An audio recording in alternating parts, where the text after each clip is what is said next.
All right, San Diego and Southern California, what's going on? This is hour one of Jon and Jim. We have a great show lined up with three guests that the other hosts and producers on the show don't even know about. We have three guests here today. Can you guess? We have Kevin Acee at 3:30, our Padres insider. Well, that's one. I know that about that yeah, one. that's because I wrote it down. We have Cynthia Freeland from the NFL Network at 4 p.m. talking about a draft. Yeah, I knew about that one too. Who's the third guest? It's a San Diego State football person of some sort. You haven't told me yet, so how would I know? Wrong. Mark Ziegler will join the show about Micah Parrish's entrance into the transfer portal, about that NIL tournament we talked to Dutch about yesterday, and more.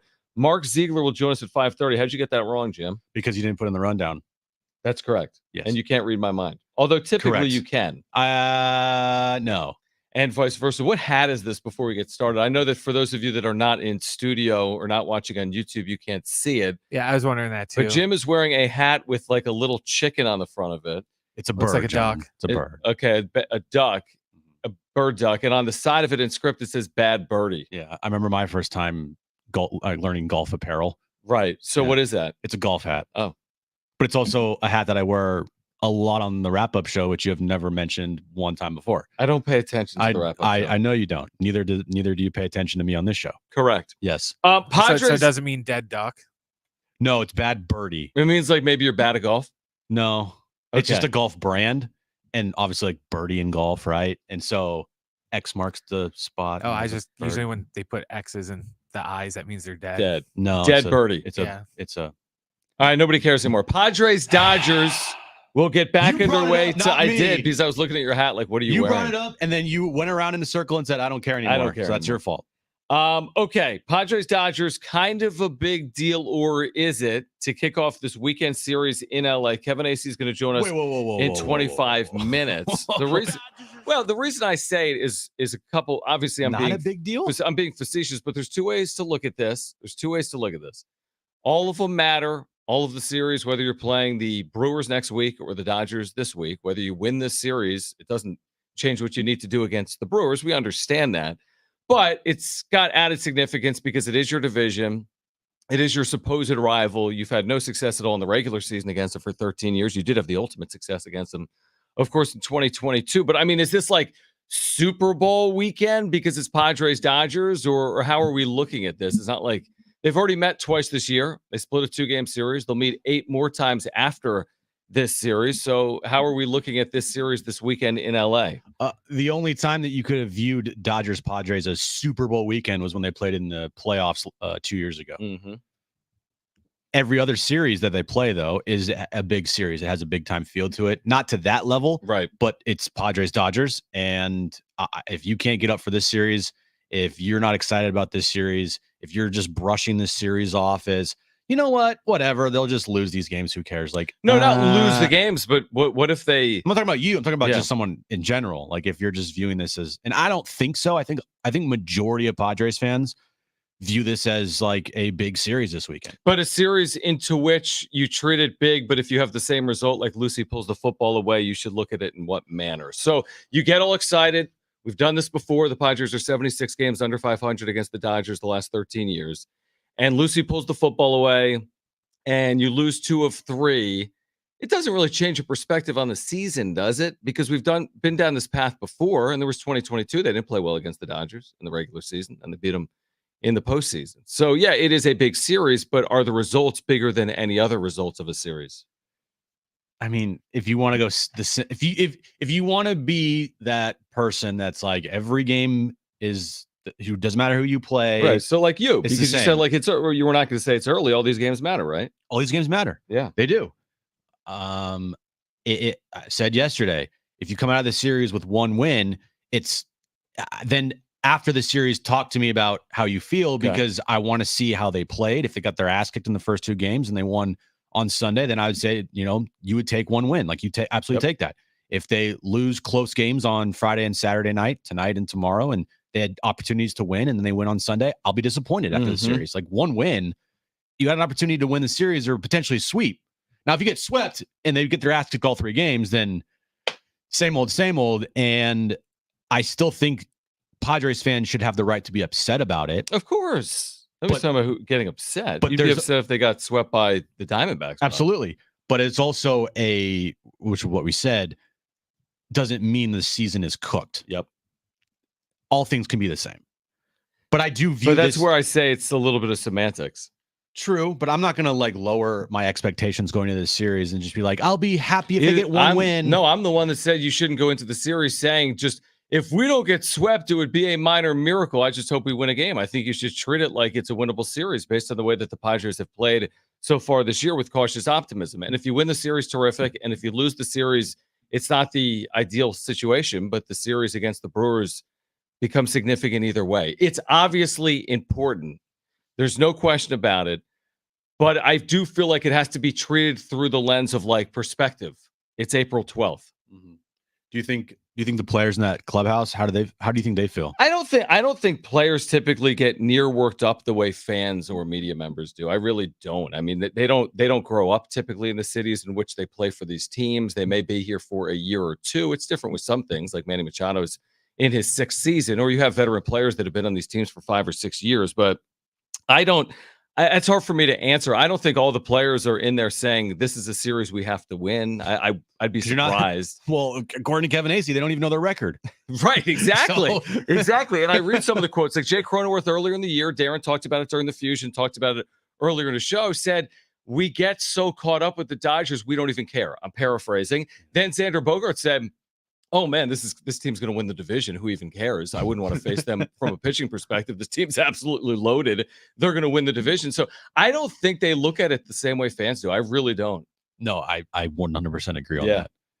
To Manny, it's just another Friday game. I mean, maybe not. I'm not saying it's just that, but I don't think we treat it the same way they treat it. Yeah. To them, they do have to get up for 162 games. It's not like get up for Friday night so you can get down for next Monday against the Brewers. You know who the one person I think treats it differently? And he's new here. He's new in town. I'm listening. Schulte? Your boy Schulte. Well, he's mad at what's going on with Tatis in the Cubs series. They threw at him a couple of times or threw low and in, and he said that they've taken matters to the appropriate parties as a result. That's the dumbest. Right? Were you surprised by that? He sounded mad. Surprised by reaction? His reaction. It's whatever to me. He is a player's manager. Okay. To use his own terms. Yeah. And, the participation trophies after the game and everything when they lose, it's going to get tired here very quickly. But that's a conversation that I think is to bring up now. It's makes no sense. It's a tired conversation. Like, you're going to be upset because the guy threw it. Do you know he threw at him? Do you know he threw at him? And by the way, he didn't get hit. No. They didn't throw at his head. Like, oh, no. And by the way, if they're throwing at your guy, you can throw at their guy. You could pitch inside, too. A couple of those situations, too, is they weren't throwing on purpose because if they hit him, they would screw themselves. So why would they do that? After that low and in initial pitch before he homered in the 9-8 game was the home run. It's a one-run game with a man on it. They're not throwing at him. The type of people out there that get upset about if a ball gets anywhere close to Tatis or Manny, if the first reaction is like you want to get up and fight somebody, bro, you're the ultimate like hold me back guy. Right. It's like stop. Well, do you think that he has a little bit of that in him when you go back to some of the videos we saw from his time in St. Louis during the postseason or on their way to the postseason? Like, does he have a little bit of that in him? Us against the world. Sure, he does. It seems like it a little bit. And it only works if you win. Correct. Yep. It only works if you win. So Schulte, as long as you win, then maybe people will buy into it. But if you don't, people aren't going to buy into it, especially not this show. What's our point? Let's get back to Padres. Yeah, the stuff thrown in. Like so stupid. It's a stupid conversation. Back to Padres Dodgers. Michael King here tonight. Yamamoto. They beat up in Korea. They scored 5 runs off him in the first inning. It was a brilliant performance in Game 2 by the Padres. That's why I go back. I go back to the 2 games we witnessed. Now I slept through Game 2, to be fair, but I was awake when they scored 5 runs off Yamamoto. The 2 games we watched in Korea, I thought were very encouraging. They scored 15 runs in one of them against a supposed good pitcher in Yamamoto. The other game they played very well in. If not for the Cronenworth glove situation, they could have. We don't know. They could have won the game. Based on what I've seen, based on that series, I expect a good series. I am not expecting, correct me if I'm wrong, I'm not expecting cakewalks here by the Dodgers. 9-1, 9-1, 5-2 wins. I'm not. I feel like the Padres have been competitive. Their offense has scored the same number of runs than the Dodgers. I think I heard that right. they've scored one fewer run this year. I don't know if that's right, but I want to say it, that they've scored one less run than the Dodgers this year. But I'm saying, like, based on what we've seen, I'm not expecting 3 routes. Are we in measuring stick series mode? Ooh, I don't think I am. Is this a measuring stick series to see where you'll I love stack how up we're against like, the best we're best team in baseball? We're wrapping our arms around it from so many angles. What is it? Is it huge? Is it not huge? Is it big but not overly big? Is it measuring stick? Is it turning point? I think it ratchets I don't even know what I'm saying. Ratchets up Ratchets up or ratchet? at least one notch. Oh, that's fine. I'm with you. That's fine. I'm with you there. It's not to a level of if they lose, the season's over. Right, That it's would not be a DEFCON postseason 1. series. Postseason's not a Yep. postseason series. But it does ratchet up at I least agree. one notch over every other series because it's Padres Dodgers. I'm with you. And Padres fans and Dodgers fans love to, always try to see what Padres fans are doing. Kind of And like the big brother holding little brother away by stiff arming, like with his hand. Like, get away from me. it reminds it's the classic urinal meme, right? Where Yes. the Padres Yes. fans in one corner and he's taking a leak, and then the Dodger fan comes Walks in right up next and there's to like a million urinals open, and he walks up right next to the Padres fan. right. Like Exactly. that's kind of what it is there. Fan bases hate each other. I don't like the Dodgers. Dodgers are my least No favorite one likes team the Dodgers fan in base. any professional sport. In any professional sport, they're my least favorite team, and that's why I think you're right. It does matter more to the fan bases than the players, but I do think the players look at this series as okay, we're gonna take it up maybe just one notch. They should. I agree with you, and they should. Having spent time in clubhouses, you may have heard, I worked in minor league baseball. I did not know that. You'd be surprised as to what players have an interest in, knowing and not knowing. I mean, even to Kevin's article, and Kevin will join us in 15 minutes, the idea of, hey, do you know what our record is? Like, Kevin point blank asks Xander Bogaerts, Manny Machado, maybe others, do you know what your record is? And they basically laughed in his face and said, no idea. And they've only played 15 games.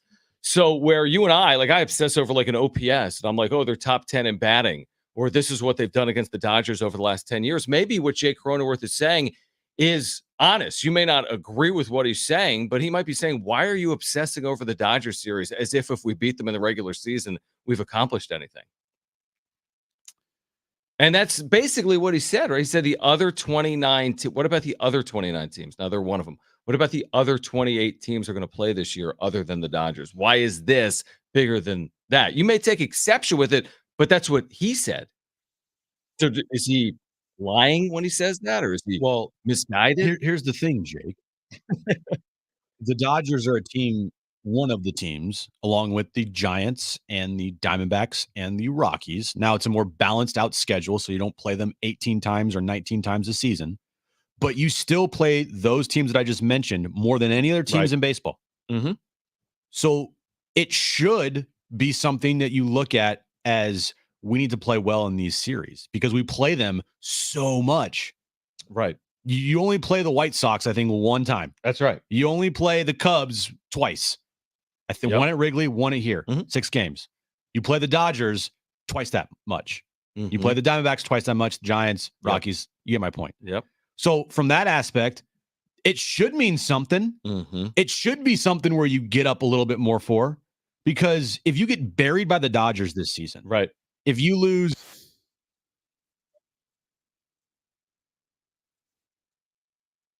yes, 4-8 this year, or I don't know how many games they play, but yeah. Are we just going to look at that and be like, oh, it doesn't matter? No, it matters. It goes on your actual record. Yep. So playing well against good teams means something.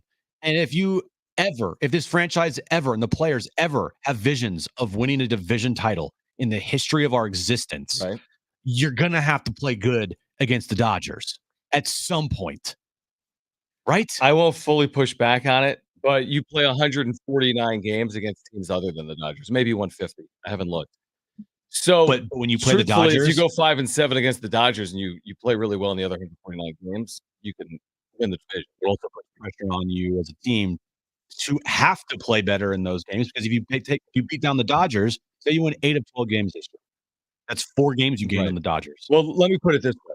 To your point, you're right. But let me put it this way. Let's say the Padres win the season series from the Dodgers this year. First time in 13 years. They go 7-5. That's a great year, right? They haven't done that. I know where you're going. Are they going to win the division for a full division? Likely no. No. Is what we would say today. Now, could things change? Maybe. And you'd be very encouraged if they went 7. They haven't even been 500 in 13 years. And I get what you're saying. Yep. If the Padres this year in the 12 games they play the Dodgers, they go 10-2 against them. Well, that starts to put a little bit of pressure on. Yeah. Little. But then you're saying, okay, are the Padres going to win 95 plus games this year because of that? Maybe. Maybe Okay. that is the catapult. Maybe catapult you. 10-2 would be amazing because you're 1-1. I mean, if they're going to do something like sweep series consistently against the Dodgers this year, we'll both change our tune on the season. I would guess that if on Monday, Jim, the Padres sweep the Dodgers, we may have a bit of a different tune on who is this team. Yeah. Are they capable of making the postseason? Are they an 80-win team? You're going to feel pretty darn good. Not that the season has been made, but not just us. People will change their tune if the Padres sweep the Dodgers at Dodger Stadium. Because if this team had like a 2.5 week stretch of just like hot baseball, where in how many games in 2.5 weeks? Like 16, 15, 16. Yeah. You go 12-4. Yeah. That could, as you like to use a lot, catapult you. I like that. For the rest of your season. Right. And it's not the end all be all, right? You could still lose 85 games potentially, right. Even if you go 14-2 in a 16-game stretch. But it wouldn't hurt. And we've seen this team in the past, specifically in 2022, have a amazing April and then go 500 the rest of the way. Man, that was good, though, we're saying, because they built up the equity to get into the postseason. And you got 89 wins. Yeah. So, like, right. These stretches, they can make a huge difference in your year. And so I'm not saying it is because they face the Dodgers this weekend. It could be any stretch. Mm-hmm. You can have any stretch. Not just against the Dodgers, right? I mean, Marlins, Twins, Marlins, you go 9-0. Yeah, those are very important. Yeah. But the thing is, if you in the stretches versus the really good teams, you don't hold your own, then it puts so much pressure on you as a team in those Marlins and Twins and A's, streaks there, right? You have to go like 8-1 in those 9 games. No, you make a very good point, and I would say, listen. Wait, whoa. You made a good point. If the Padres don't play well this weekend, and again, nobody's going to say the season's over if the Padres don't play well this season. Just like nobody's going to say the Padres are going to the World Series if they play well this weekend. But if the Padres don't play well this weekend, it'll be interesting to see what people are saying. Because again, there's this hangover effect from 2023 that everyone wants to rid themselves of. Everyone wants to forget about 2023, make no comps to 2023. But it's easy to make a comp if you're not winning series against the Dodgers. But that's not just 23. That's like the last 15 years. So if you don't play well this weekend, are people just going to write them off? Here we go again. Lost 2 of 3 or got swept at Dodger Stadium. Here we go again. Or is that unfair to do because you've only played, 16, 17, 18 games? It's going to be interesting. People will overreact to it, I guess, is the end of it. That's what we said about Korea. The 2 games you'd overreact to and they split. So you couldn't really overreact. David Leland on Twitter, or X, he chimed in. He says, "Love you guys, but the 2022 team was over 500 in every month except for July. That wasn't a, quote, hot start, then 500 ball got us in scenario." No, I think it was. From a certain point in the year, from like May something on, they were a 500 team. Yeah, they were. We'd have to look it up because they were 15 or 20 games over 500 at one point, right? Yeah, early, and then they finished 89 and 73, which is 16 games over 500. So they were 16 over early, and they finished 16 over late. So they played 500. Yeah, they especially when they got. I mean, I remember like when they got Juan Soto. And they made those big trades, Josh Bell, Brandon Drury, all those stuff, right? Mm-hmm. Everyone's like, "Oh, this team's gonna go on a run here. They can win the division." Right. They didn't play like really good baseball. They were like average, and then they kind of kicked it on towards the end of September, and then boom, got in. What are you looking at? Well, I have it. They were 41 and 24. Mm-hmm. They finished really 48 and 49. Okay, that's so 500. their last 97 games. Okay. They were under, to our point. Yeah. They were under five. I don't know what the month shakeout is, but Yeah. their last 97 games, they lost more than one. It was close, but that's who they were. And 100 games of your season's a big chunk. But to your point, they did it with equity. They were 41-24, the best start in the history of the franchise. I think it includes 98. Yeah. That's how good they were in 2022. Go get off to a 41-24 start, and we can figure things out later. Because that gives you the margin of error that this team right now doesn't really have that in their back pocket, so that's why, to me, I keep saying it, getting out to a good start this year is going to mean a lot. I feel like it really is. Yep. And could they get hot at some point later in the season and go on a stretch where in a 20 game span, they go 15-5 or, even better than that, potentially. Sure. But you put so much pressure on yourselves to have to do something like that if you don't get out to a good start. Because if you don't get out to a good start, the season will get later and later and later. And you got more work to do. And you got more work to do in a littler amount of time. Littler. More littler. Less time. Kevin Acee is our Padres insider. Has he ever written the word littler in the Union Tribune? Probably. Potentially. He'll join us on the other side from Dodger Stadium. Padres, Dodgers, 7:10 tonight to kick off a weekend set at Dodger Stadium. Kevin Acee joins us next.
All right, Kevin Acee is our Padres insider. He is at Dodger Stadium. He will join us next.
All right, this update is brought to you by Staples. Padres Dodgers start a 3-game series tonight up in LA at Dodger Stadium. Michael King on the mound for the Padres against Yamamoto for the Dodgers. 7:05 first pitch there. And moving over to the Masters leaderboard, Scotty Scheffler, as my Masters leaderboard updates, actually is not in first place anymore. He is tied for first place. Well, he's still in first place, but now he's tied for first place with Max Homa and Bryson DeChambeau. And Tiger Woods, he came in today at +1. He made the cut again for the 24th consecutive year. The cut line this year is at +5. And this update's been brought to you by Staples.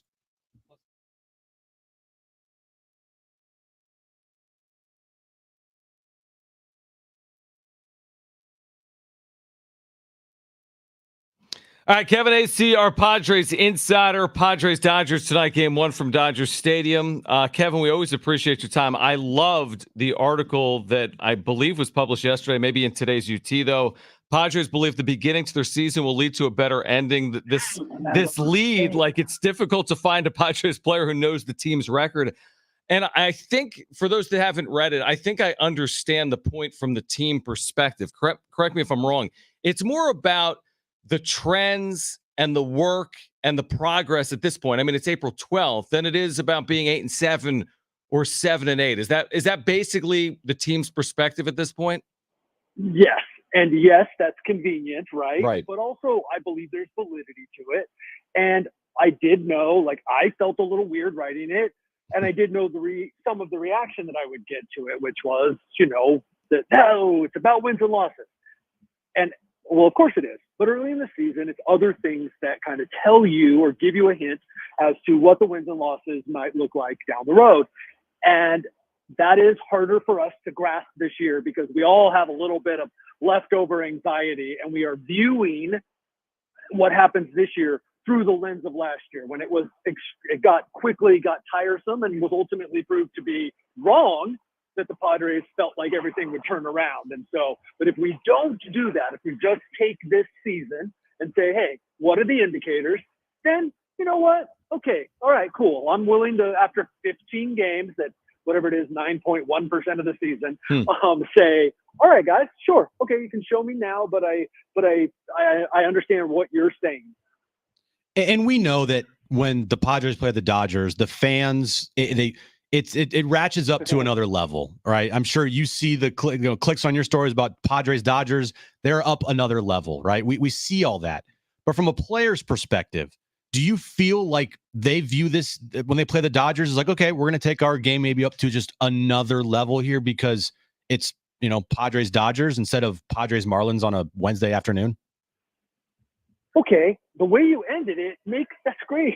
My answer is gonna be a little different than it was gonna be before you made that comparison. Mm-hmm. Yes, absolutely. Like it would be maybe a little bit like if they were playing the Yankees versus the Marlins. But yes, the Dodgers, is it ramped up? Sure, it's in division and it's the Dodgers. But where I was gonna go with it first is like in comparison to some earlier years, not as much. First, it was this measuring stick, right? Oh, how much closer are we getting? And to beat a team like this, you got to play a certain way. And I really do believe that they've changed in that. But the answer to your question is on a strict yes or no basis is yes. But then, like they didn't line up their pitchers, and I remember some years when they did. And I don't think that what we'll hear out of them is anything different. Kevin Acee is our Padres insider. I want to say, and it could be wrong, but I'll say it anyway, that the Padres have the most big innings in baseball, the most 4+ runs in an inning so far in baseball. Just in general, the offense has been better than it was a year ago. That's basically undeniable. I guess my question for you, Kevin, would be, why are they better? Right. So to me, by the way, I agree with you. Your statement is fact. About it being the most. Okay. And I believe it's a bigger indicator than, say, what their batting average is right now, right? Which all their numbers are up this year versus 15 games last year versus end of season last year. But that is an indicator, big innings, 4 runs, 5 runs, 6 runs. They also have the most 3+ runs innings. But it's an indicator of being able to string together good, hits, to be able to get a lot of guys on, to be able to put the ball in play. And that's why that's, to me, the bigger indicator this early in the season of what they are capable of. And I fully buy into that. Matter of fact, Darren Smith makes fun of me for bringing that up so much. I will not stop because I believe that for now, it's a big deal. Why is it different? I got a story coming out here an hour or so about that they're more aggressive in the zone. They just are, both individually and collectively. Now, Juan Soto and Trent Grisham being gone, that has something to do with that collectively. But everybody virtually, and especially the guys who in the past have seen a lot of pitches per plate appearance, have worked counts, they're not this year. I don't know that Victor Rodriguez and his crew are teaching anything different than any of the other 45 batting coaches the Padres have had in the last decade. Right. Maybe saying some things different, but it's being received differently. And I think we've talked about this before. There are a lot of things being received differently because they were embarrassed last year and because they they missed the playoffs by 2 victories and they lost the most 1-run games. Some of one of the worst 1-run records in history. And what affects that? Oh, putting the ball in play, getting productive outs, maybe a hit instead of a walk. To me, the bat that summed up last year was Juan Soto walking with the bases loaded while they were down by 2 in the 9th inning. And he knew who was coming up. I believe they were out of pinch hitters. It was not good. He was their last best hope. Mm-hmm. And he took a walk. And as I remember the at bat, it was a tip. It wasn't like he tried anything different than that. And that to me summed it up. And what would I say are the at bats that sum up this year?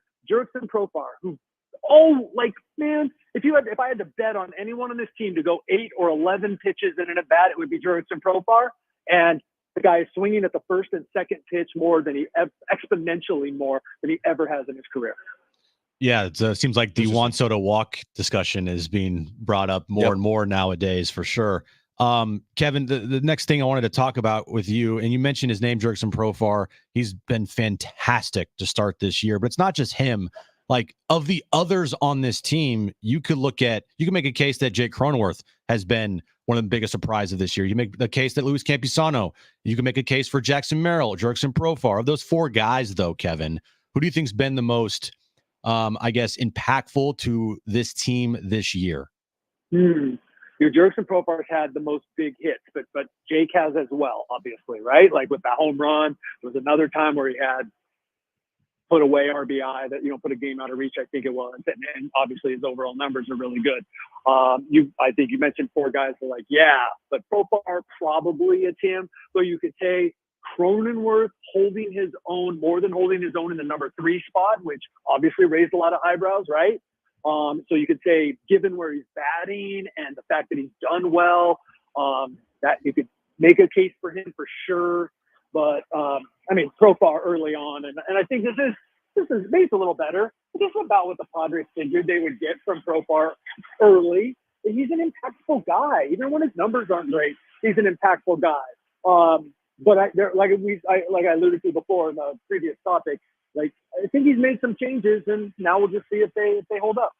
So does this kind of squash the conversation about Tommy Pham for a little while? Never. Not possible. Like I said, the reason I'm glad you went that direction, because that's sort of the reason that I awkwardly brought up. Hey, this is about what they expected they'd get. Look, they're a lineup in flux.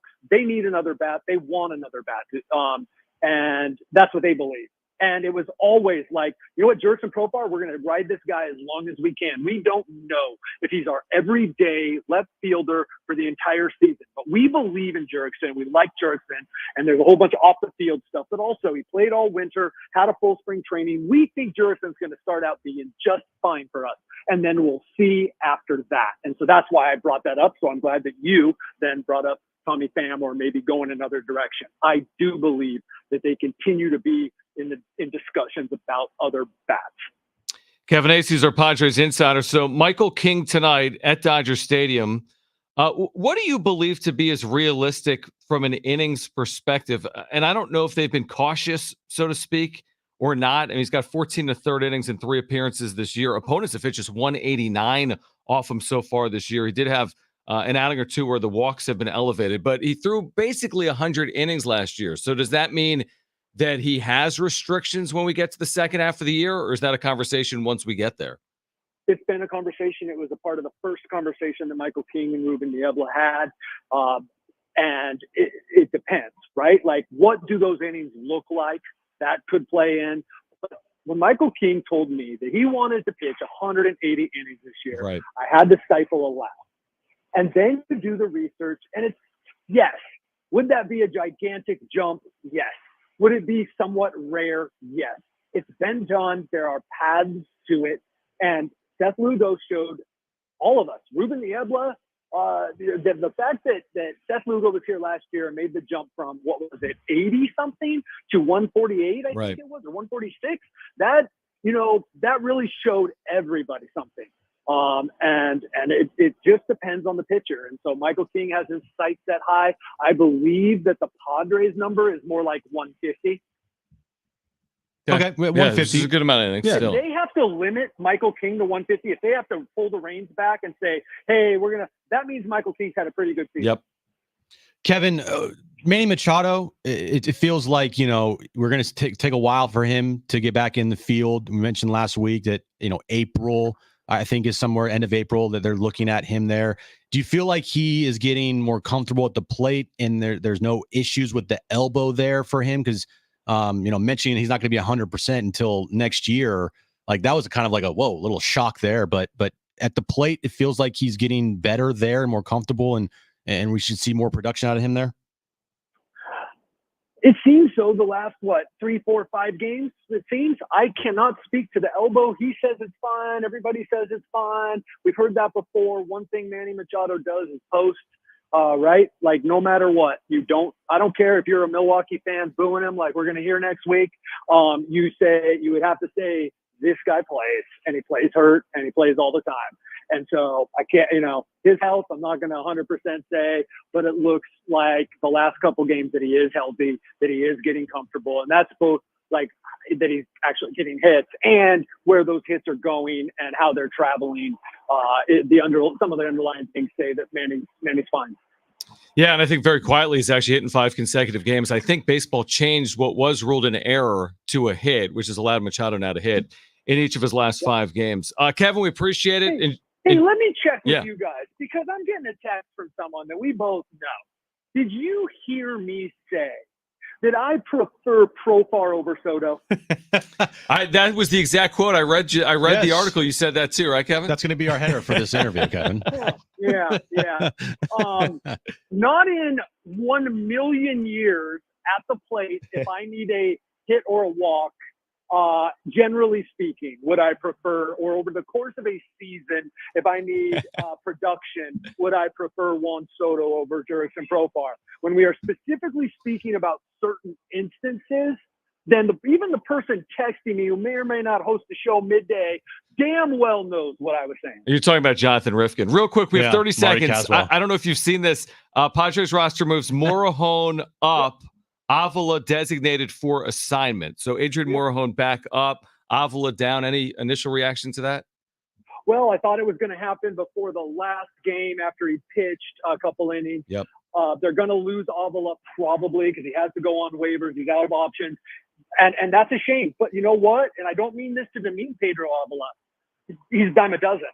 I mean, now that comes back to haunt you when you don't have someone to fill the innings like he does, right? But in terms of just a 4A pitcher who covers innings, I mean, and Adrian Morahone, sure, is every right to be disappointed in what Adrian Morahone has been after he was the record-breaking international signing. But that guy's electric when he's on, and he's been pitching pretty well in AAA. Kevin, thank you. Enjoy the weekend. We'll do it again next week, all right? Right on. Take care.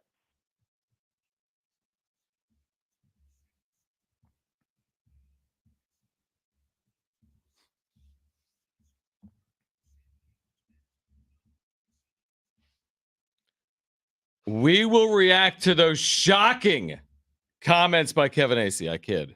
But we can react to it on the other side. Rather have Profar than Soto. Just kidding. Okay. Why does Brian Kenny hate the Padres? You'll hear from him on the other side. Is it time to rebuild on April 12th? That's next on Jon and Jim.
Why does Brian Kenny, MLB Network's Brian Kenny, hate the Padres? You'll hear from him next.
Mark Ziegler will join us at 5:30.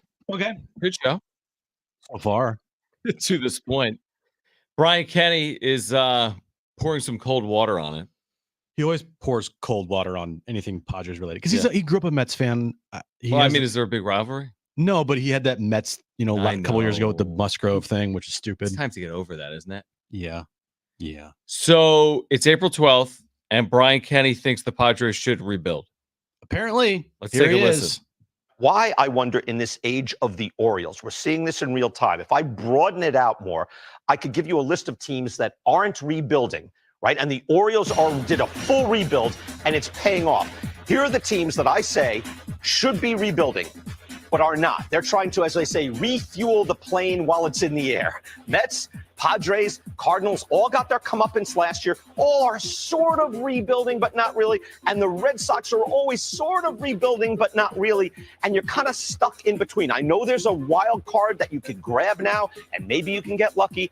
But wouldn't those teams be better off retrenching and coming back stronger in 3 years? When I look at that list, I probably say one of those teams maybe who I would put on that list, and that's the St. Louis Cardinals, just for the fact that you're talking a little bit in that smaller market. We heard what we need to hear. 3 years, dude? Bro. They're drawing 3 million fans. They have a $200 million payroll, not really, but they're paying guys hundreds of millions of dollars. You want them to come up for air in 3 years? No. They just traded for Dylan Cease. Right. They have Manny Machado, Fernando Tatis Jr., and they have Xander Bogaerts on the team. But see you in 3 years? They have Joe Musgrove and Yu Darvish, and they traded for Michael King, the big trade, the Juan Soto trade. 6 of the 15 teams in the National League make the postseason. Don't tell me it's impossible. That's a ridiculous thing to think. And the Mets, the Mets have the highest payroll in baseball. How can you legitimately say a team's rebuilding when they have the highest payroll? Didn't they kind of say they were rebuilding this year? They kind of did. but they'll be back up in payroll in like a year. Yeah, Probably. they're a team that is not going to just sit there and St. Louis the same way. You think trade away all their players. And St. Louis historically sits in third or fourth place? Never. No. They're always good. They signed Kyle Gibson in the offseason or traded for him, whatever. You're right. They got another pitcher. I forget who they got.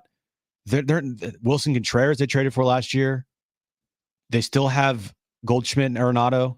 Can I Brian, honestly, I'm not a. Can we? I hate to be. I'm not a Brian Kenny guy. Regardless of this take, I don't know. It's this too cool for school. I know more than you. Yeah. Let's break down expected batting average. The analytics show. Who is that appealing to? The analytics show. The analytics people, John. Yeah, but the nerds out there, right? That's what it Which appeals to. I'm like that, but it doesn't even appeal to me. No, you're a nerd, but you're not like a. I don't go. Nerd. No, not with the. Yeah, you're not like the nerd that's like sitting there talking about spin rate. No. Those are like the nerds that just stop talking nerds. Like, stop it. I don't care about spin rate. Nobody cares. Only you care. Look at this spin rate. Nobody cares. All right, Cynthia Freeland, NFL Network. We're 13 days away from the NFL draft. We have quarterbacks that have changed places this offseason. What? The NFL opener, Jim, is only about 150 days away. Should we do a preview? Like every single team, every single game, and every single thing? Well, we have enough weeks to maybe do the 32 teams. Let's do Buffalo week. Yes, Buffalo week. Pittsburgh week. Cleveland week. Yes, let's be like Colin. 2 LA weeks. Let's talk about Russell Wilson now.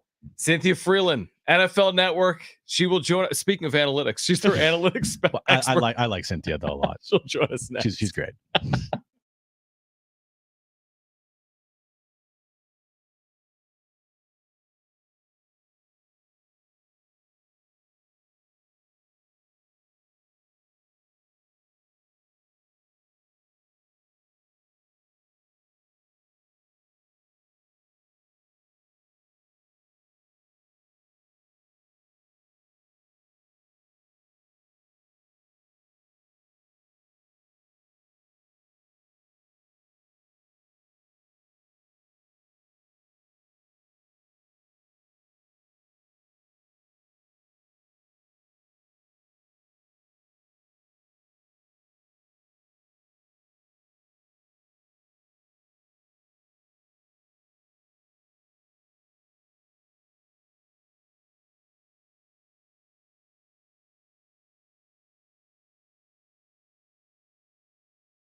All right, this update's brought to you by Staples Stores, Padres, and Dodgers tonight at Dodger Stadium, 7:05 first pitch. Michael King on the mound for the Padres versus Yoshinobu Yamamoto tonight.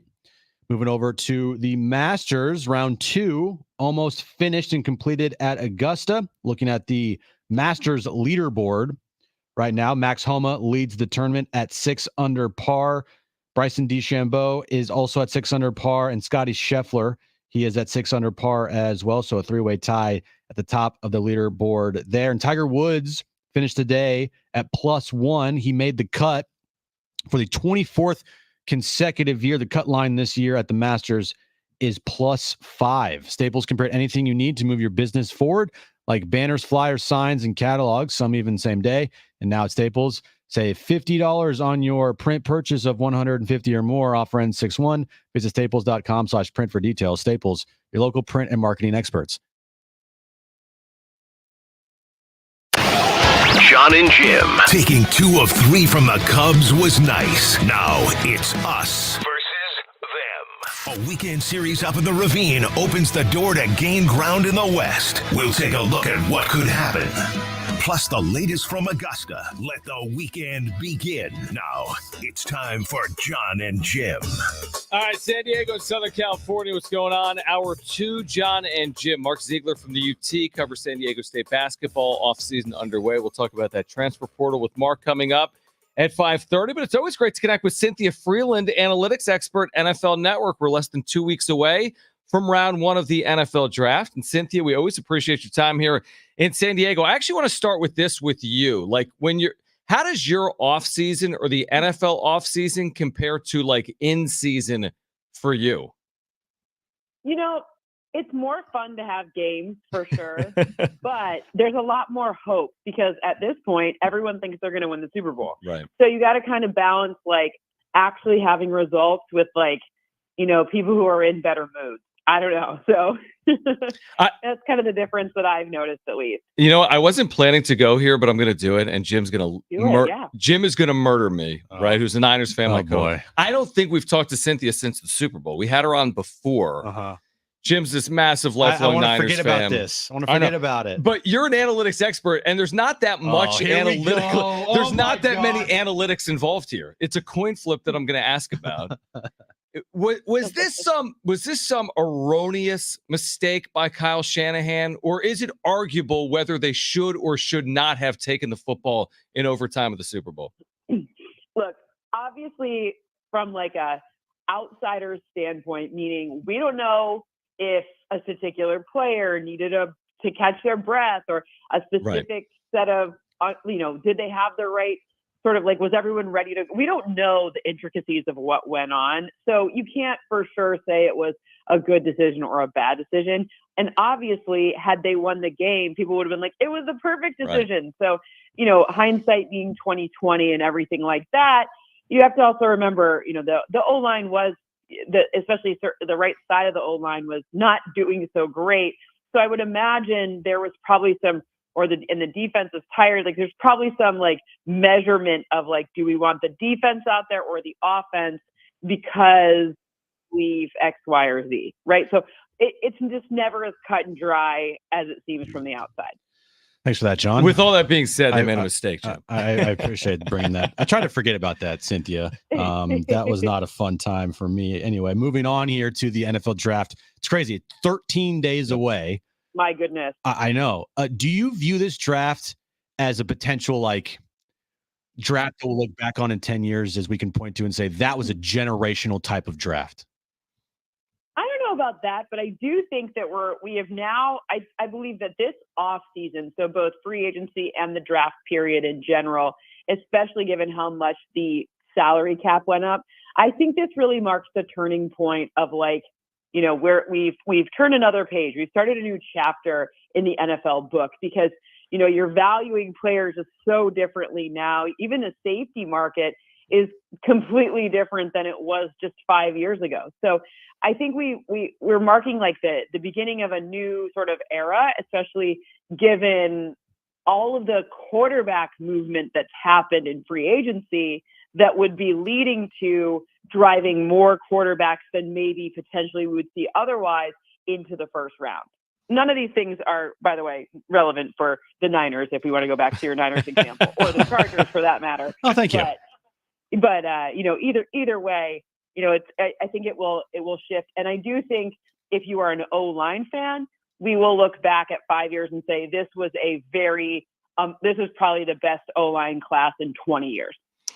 I actually want to ask you about the quarterback draft class. Is it Caleb Williams then a second rung or not? Because you have these huge names. I mean, Drake May is considered to be, I don't know, a huge prospect, right? Jaden Daniels coming off the year he had at LSU. J.J. McCarthy, you've heard Jim Harbaugh sing his praises now for a year plus. Michael Penix Jr. was unbelievable this past year. So is it Williams and the next four, or are they all kind of in their same class potentially? I got in a little trouble with the Chicago fans for saying this, but I actually, if I were to say look, let's pretend everyone got the same treatment as CJ Stroud, meaning you gave him a quarterback coach that is a former quarterback. That's what Gerard Johnson is over there in Houston. And then you have Bobby Slowick, who obviously creates the Shanahan tree rules, which help modern quarterbacks given what's coming out of college and what they learned in college. Okay, so if you set someone up for success like that, I actually think I would take Jaden Daniels of all of these, because I think off-platform throwing and the velocity, so the speed that the ball can reach, especially to intermediate and deep passes. So we group those together in Next Gen Stats as downfield passes, but they have to be at least 10 air yards. His ability to do that off-platform tracks more like some of these top guys, like Patrick Mahomes. Let's not call him that, but it tracks more on that model than it does on other models like that of guys who can't reliably throw when they're not perfectly set in their legs. So I just think modern quarterback wise, I really like what I see there. And then, obviously you can't quantify this as easily with analytics, but if you watch the sideline when Jaden Daniels is playing, like he's interacting with all of the other players in a way that looks like what an NFL quarterback does. And he's just an awesome guy. Like he looks you in the eye, sounds really stupid, but like he looks you in the eye and speaks to you like a real adult and leader. The kids are different these days, right? They're on screens far more often, less likely to, especially when they're being interviewed, they get nervous that I'm never trying to trick someone, and they get nervous, so they look down. But he had sort of that it factor as well. So again, I'm just singing his praises because I happen to think his trajectory has a really nice ceiling, but I could make the same argument for Drake May, and obviously Caleb Williams is really, really, really good, but I don't think that the difference between those three, I think that's kind of the top rung. And then I think right below that J.J. McCarthy just doesn't have as complete of a resume. And I love Michael Penix. And then I think there's another rung where you got like the Bo Nix of the world. Mm-hmm. Is Marvin Harrison Jr. definitively the best wide receiver in this draft? I mean, it's a wide receiver draft class that's stacked, but is he definitively the best in your opinion? It's hard because when I watch his ability to run routes, like whatever they're doing over there at Ohio State for the route running, like how pristine and clean they run routes, really, really good stuff. Same thing at LSU, actually. So Malik Neighbors could have a really nice run. Brian Thomas Jr. as well. But I think Rome Odunze, obviously on the West Coast, we see more Washington games, at least they're in our time zone, more favorably in our time zone. But what he can do with contested catches, that's a really special thing near the perimeter, like DeAndre Hopkins. Again, I'm not saying he will be the next DeAndre Hopkins. I'm saying around the perimeter, he can come down with the ball in traffic. That bodes well at the next level, especially early on as well. So while I think those three, Malik, Neighbors, Rome Odunze, and Marvin Harrison Jr. are definitely, to me, those are the top three. But I could make some arguments for each one of them to be number one. But I would say if you had, must pick only one, I would go with the Ohio State kid. Cynthia Freeland, NFL Network, with us right now. Jon and Jim, San Diego Sports 760. Correct me if I'm wrong. I feel like the impact of a head coach in the NFL is significant. I don't know how. I don't know. I don't know if I'm wrong. Yeah, I mean, it feels significant when you go from Brandon Staley to Jim Harbaugh. Now we'll see how it plays out. Obviously, in the years ahead, how significant do you anticipate it is for the Chargers in 2024? I think this is going to be, they have a really interesting opportunity. Remember, a lot of their brass now, GM and their staff, came from the Ravens. And the Ravens have a really different draft philosophy than the Chargers did. So now you have a team. Look, when you have that kind of quarterback, you are A+ in a much better situation in general. But as for some other needs, like do you focus on trading down with that top pick, right? I don't know, right? Like there's a few different strategies they could take. So while I don't necessarily think it will be bad in 2024, because if you look at the schedule, they're very fortunate to be able to play the NFC South, which to me is probably still the least competitive division in general, and they don't always play that division. So that's helpful in terms of win totals.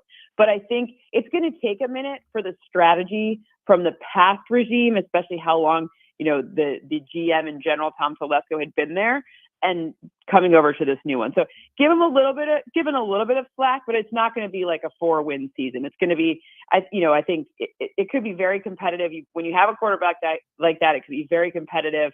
Just don't have, New Orleans as the end point necessarily. Okay, Cynthia, I'm going to ask you for a little bit of a prediction here. And on draft day, usually we see a lot of movement, right? Trades up, trades down. Give me one team, like bold prediction that goes and moves up in the draft to make like a top 10 pick. Who would you choose? I mean, it's not bold, but I would pick the Vikings. Okay. I think it's bold if you would have talked about. I don't think that they thought that Kirk Cousins was leaving. Right. Yeah. It did not feel like they approached free agency. They made a lot of moves on their defense. So it just leads me to believe that they didn't think that Kirk Cousins was walking out that door. And I like Sam Darnold? Seems like a nice kid. Like, nothing wrong with him. But like, do we really think that who they have in place now is who's going to be the starter week 1 when you have Justin Jefferson, Jordan Addison, TJ Hawkinson? I mean, truly, it just doesn't feel like. It feels like they've got to make that move. They went up and got 2 picks in the first round. That to me means they're looking to jump up the board, make a trade, and try to secure their quarterback. We're probably 9 or 10 months away from the Super Bowl, and there's a zillion things to happen. But Chiefs or field? Chiefs or the field to win another Super Bowl? The field. Okay. It's not a pick against the Chiefs. It's just the fact that back to back is very hard to do, and it has just nothing. It's not personal. Like it's just more the fact that is very improbable thing to do. Hold on, Andy Reid is texting me. No, I'm kidding. Cynthia, tell Andy I'll buy him a cheeseburger. Yeah, I'm sure he'll accept. Feel better. Thank you, Cynthia, for doing it. Again, we're less than 2 weeks away. NFL draft as we approach another NFL season that kicks off, obviously. In about 4 or 5 months. Thank you, Cynthia. We appreciate your time. Absolutely. Have a fun draft period. I'll talk to you guys soon. We look forward to it. All right. Cynthia Freeland, analytics expert, NFL Network. She will take the field over the Chiefs, which I like to hear on April 12th. I mean, hopefully the other 31 teams have a chance this year. Yeah, there's a lot of things that could happen. Oh, yeah. There's a lot now and then. Like a lot of player movement still to be determined. Who cares? Fast forward 10 months. Who's in that game? I mean, it's hard to Chiefs have a decent shot of being in it. Chiefs, yeah, they have a decent shot. Unless Taylor Swift breaks up with Travis Kelce this season, then the Chiefs won't even make the playoffs. Like that curse is going to be so bad on that franchise if those two ever break up while Travis Kelce is still playing for the Chiefs. I know, because everything went swimmingly last year. Everything was perfect. Well, they were kind of like, and I'm probably wrong because I didn't follow every single Chiefs game. You didn't? But didn't it feel like the Chiefs with their wide receiver problems early on in the year last year were kind of trying to figure things out? And then once their offense was bad, once Taylor Swift and Travis Kelce became public, it's like rocket ship to the moon. We're in the Super Bowl and we just won again. Dude, it was unbelievable. I mean, it's storybook stuff for like the richest, wealthiest, highest profile couple. I don't want to talk about You don't want to talk about it. What we do want to talk about, we spent roughly a year and a half talking about Juan Soto and the dynamics at play with him as a batter for the Padres. Oh, he walks too much. He's too patient. Oh, I expected this. His defense isn't what I thought. Oh, he's not worth $400 or $500 million. It took 2 weeks. It took 2 weeks for the New York media You knew this was going to happen. And remember how gaga they were the first Oh week my of the gosh. season. I know. He was AL Player of the Week. He was AL Player of the Week. Well, off AL Player of the Week, there's been about 8 days since he was named AL Player of the Week. This is Salicata, I think, on WFAN, going off on Juan Soto. Took everything looking. Yeah. We'll get into that in a second. So wait, let's get into it now. Hold on, Okay, Rich, and hold on. thank you for the call, Rich. Get into what? Yes, Wait, he's looking for a so- walk.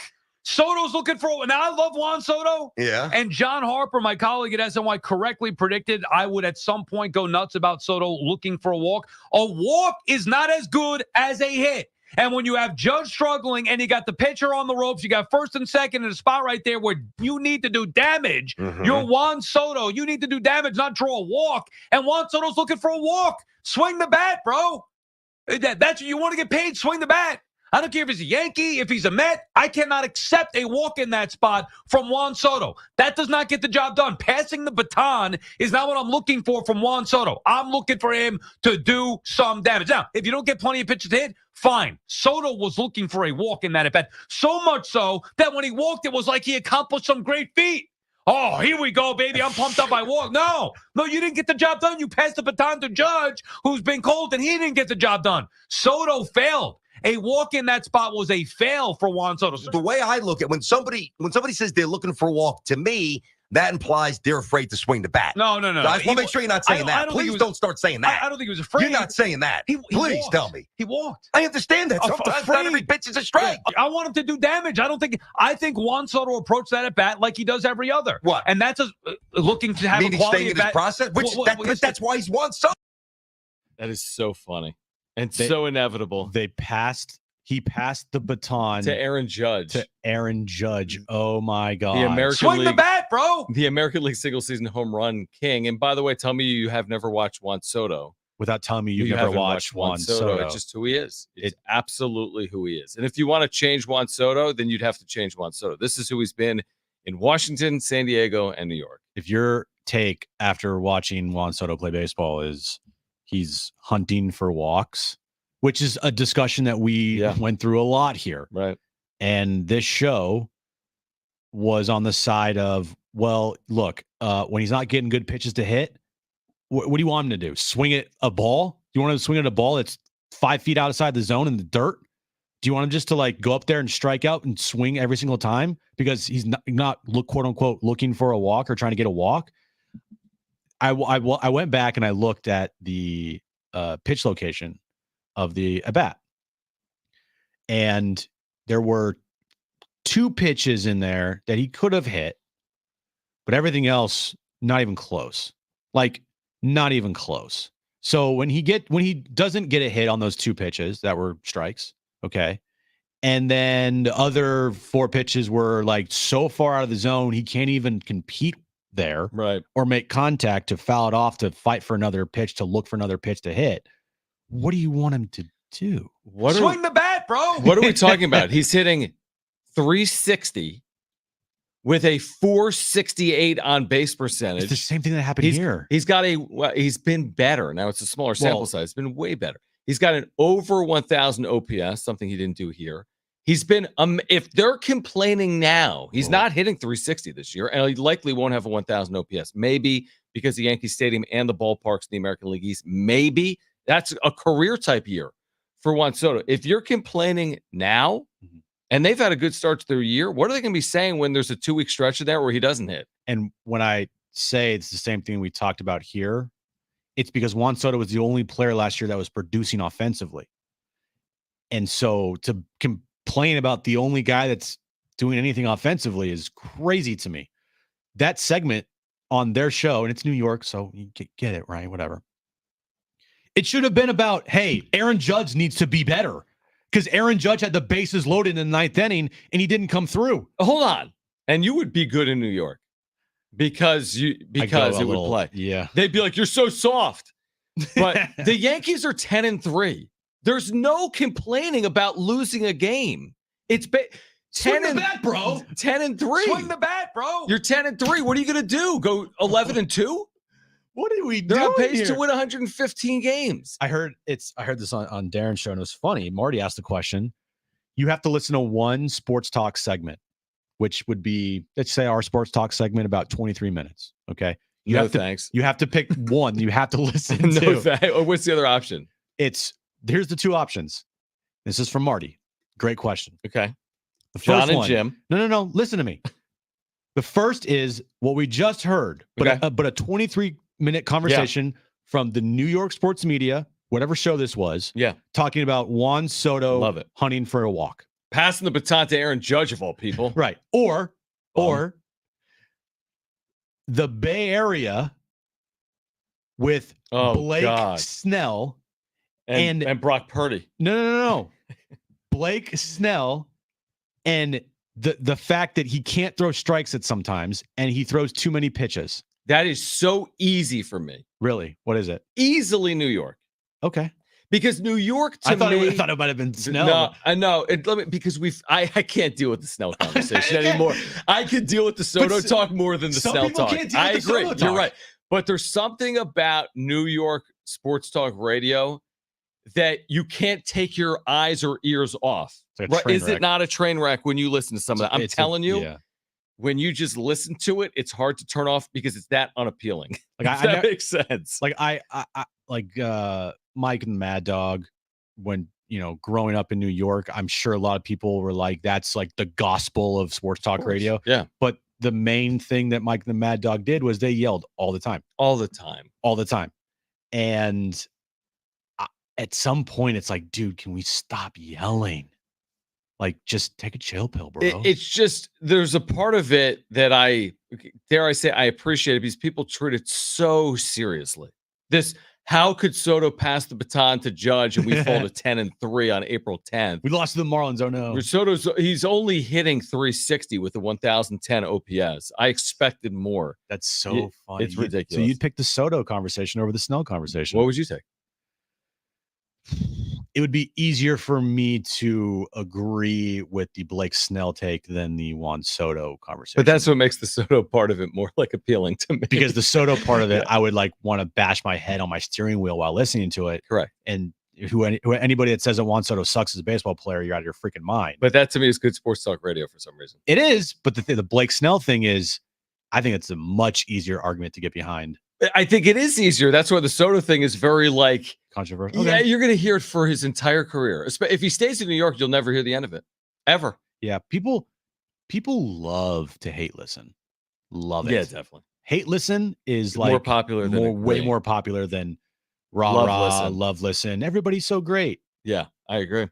All right, the wrap is on the other side. Plus, this hour, your chance to win tickets to see Neil Young, Crazy Horse, April 25th at the Cal Coast Credit Union Amphitheater. The wrap is next on Jon and Jim.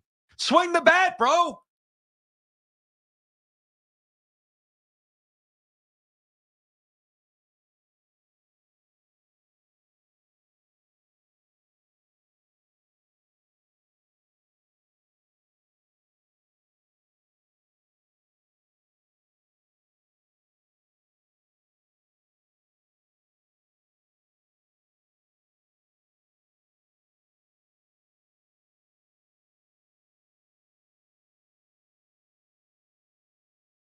All right, imagine waking up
for the 99.9999999% of our listeners that didn't understand what Jim was talking about during his update, we'll play it for you coming up. It would be funnier if we played it for the listeners and then you did it. Okay, I'm giving them a Because preview. That's You're right. giving it a preview, but they didn't get it.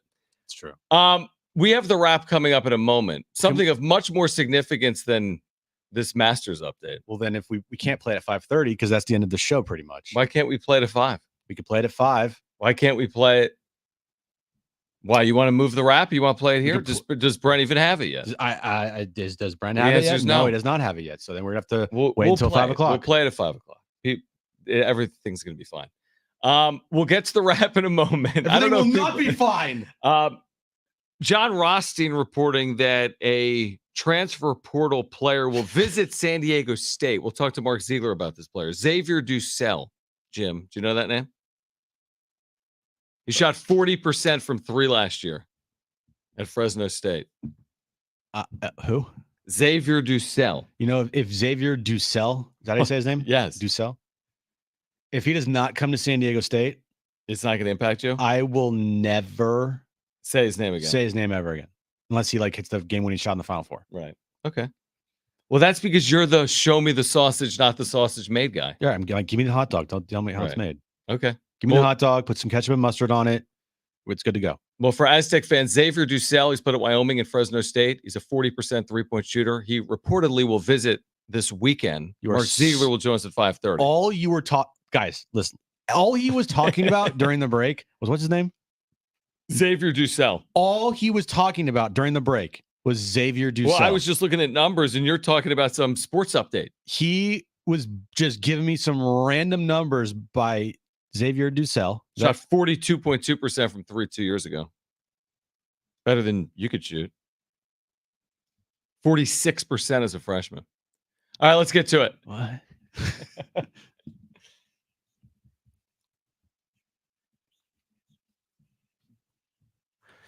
Is this weekend series a must-win for the Padres? No, it's not. It's like we took Aztecs out and put Padres in. Yes, that's exactly what we did. No, it's not a must-win series for the Padres. No, it's not a must-win series for the Padres. No. Next question. How impressed are you that Tiger Woods has made 24 straight cuts at the Masters?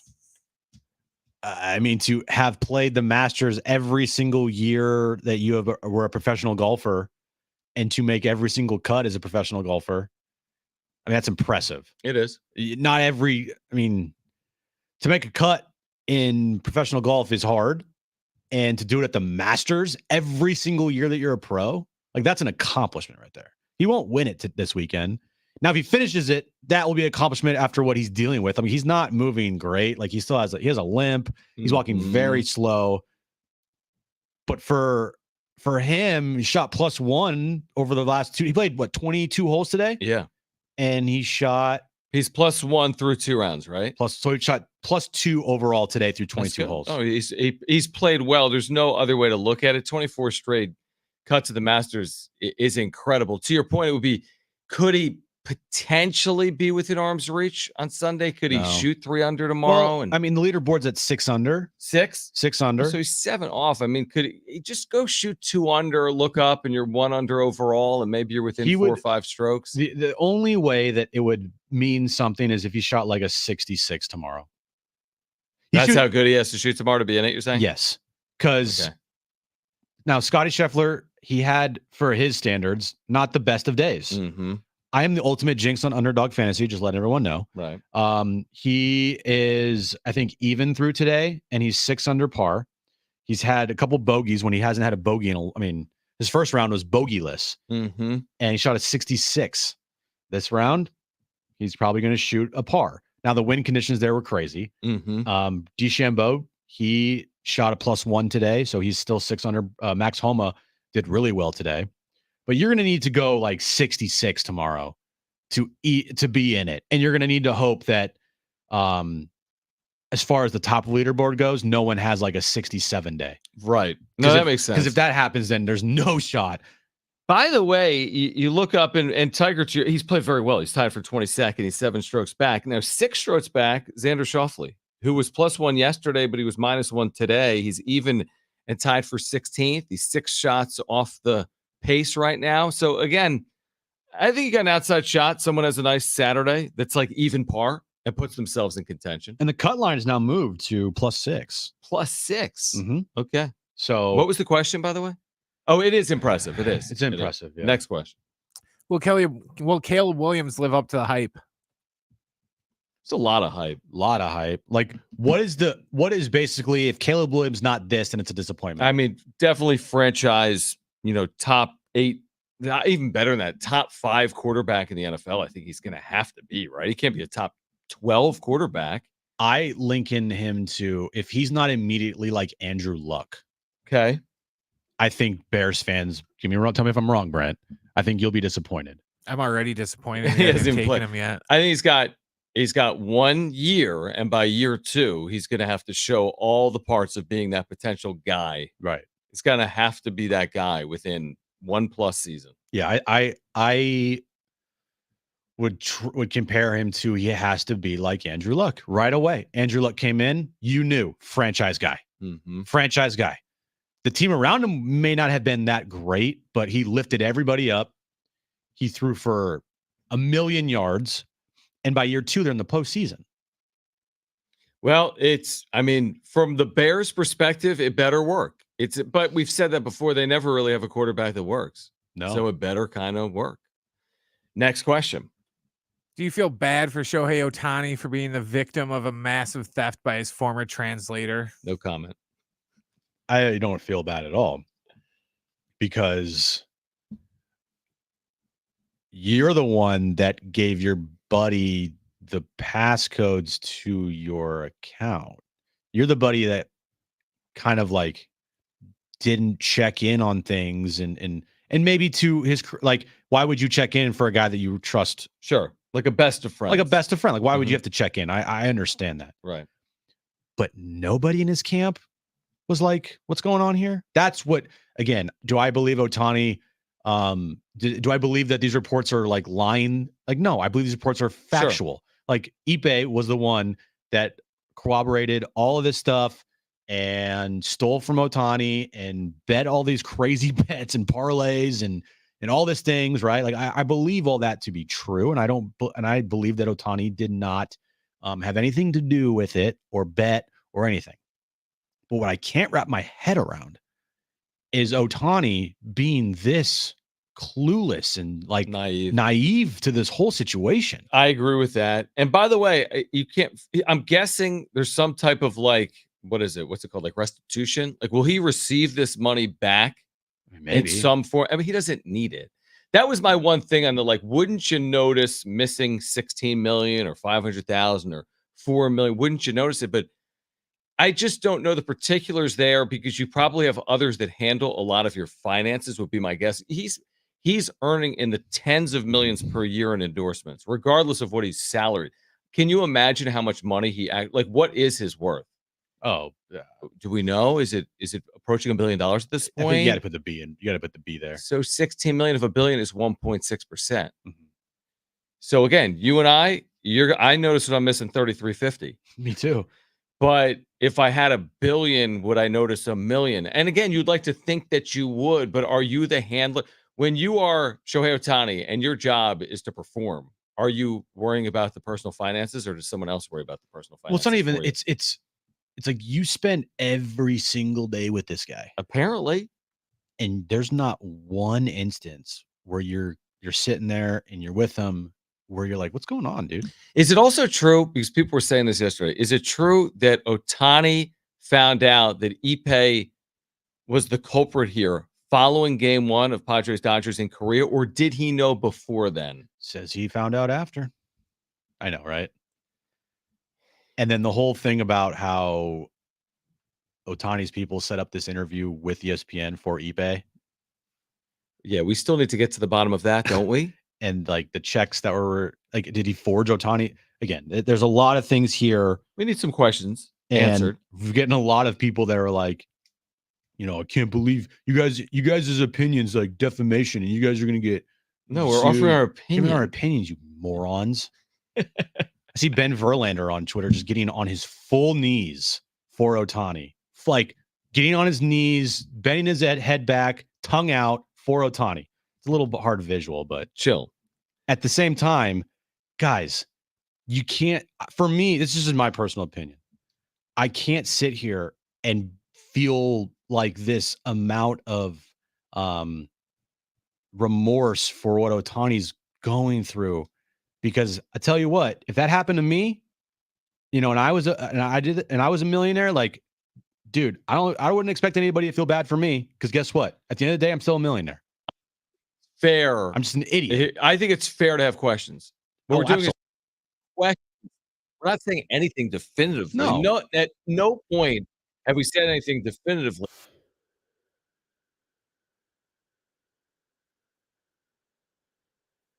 At the beginning of this whole thing, I said classic Fall Guy case. This feels like a classic Right. Fall Guy. Like, does not this whole thing is fishy to me. Doesn't feel right. Like, how can you sit there and have stories change left and right, and then say like you had nothing to do with it and you had no knowledge of it? Like, that to me is very fishy.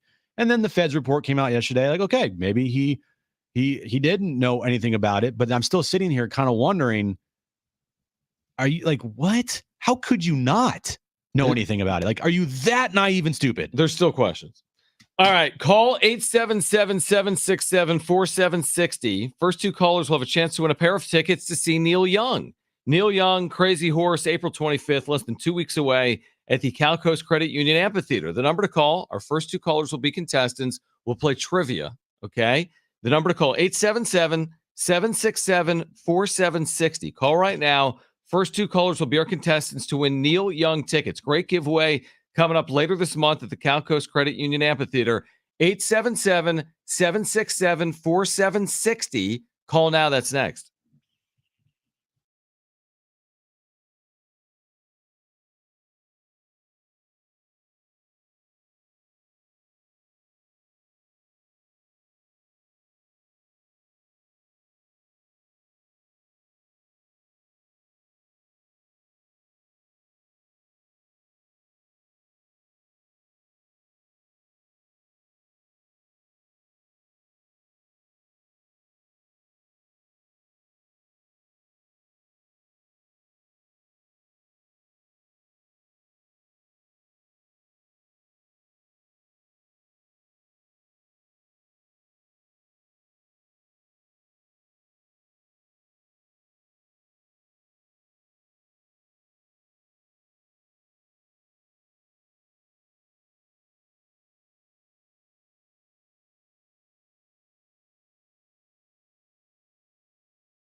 All right, on the other side, Trainwreck Radio, that's trivia. Mark Ziegler from the UT will join us coming up at 5:30, plus a sports update you have to hear next.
All right, Mark Ziegler will join us at 5:30. Aztecs already active in the transfer portal. A sports update you have to hear. You'll hear that coming up in about 10 or 15 minutes, right after the top of the hour. What are you doing this weekend? You're watching Padres Dodgers, probably. It's a big weekend at the Oh, it's Aaron's at birthday. the upcoming Russell household. Aaron's birthday. Yes. But not until Monday. So her actual birthday is on Monday, and Sunday we are going out to dinner, and Monday we're also going out to dinner. Man, you guys had the other half live. Because I think for your birthday, you went out for 4 consecutive nights. It was like a palooza. But that's not a me decision, John. That's a her decision. Is this also a her decision? No, this is a me decision. Okay. So you're doing back to back. Yeah. Where are the 2 locations? Well, because here's don't disclose them. You might have listeners show up. No, we won't. So there were 2 locations that we were wanting to go to, or at least I wanted to take her, and she also was like, I want to go there. It's one place in Carlsbad. I don't know how to pronounce the name of the restaurant. That's French restaurant. So it's a French Michelin star restaurant. Yeah, it looks great. And Chick-fil-A. Yeah, exactly. Yeah, exactly. It's French. And then also the Smoking Goat in North Park. Okay. So those were 2 places. And I said, screw it, let's just go to both. Right. And she's like, okay. So she really wants to go out Sunday afternoon, take Bentley out. We're going to have, a day out in Carlsbad, and we're going to go to dinner. And then Monday after the show, taking her to Smoking Goat in North Park. And I bought cake this weekend. I'm making her a cake. Wow. Yeah, everything. Now, is Bentley coming to dinner? No. He's just going to sit in the car? No. He's going to go home. Well, when I said go out, we were going to take him to the pier in Imperial Beach. Oh, okay. I thought he was going out. No. Okay. We're gonna take him out and then bring him back home, and then we're gonna go out. Gotcha. And so I bought her a funfetti cake. I'm gonna make her a funfetti cake for Monday. And I bought also stuff to do pancakes. She loves pancakes, chocolate pancakes. So I'm gonna make her pancakes as well. Tune in Monday to see how that all turns out. Let's get to it. You asked me what I'm doing this weekend, and I told you. I said tune in Monday. You were very facetious. No, You're like, how are the you're like, pancakes yeah, received? Tune in for that. Monday, Nobody cares. Be here Monday at 3. How do the pancakes get received by Aaron? John's really mad he won't be here to find out. Yeah, I may not be here next week. All right, let's get to it. May.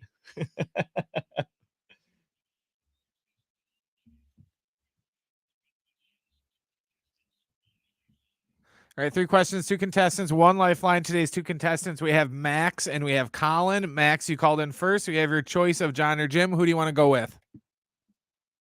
I'm not sure how to play this. Repeat that, please.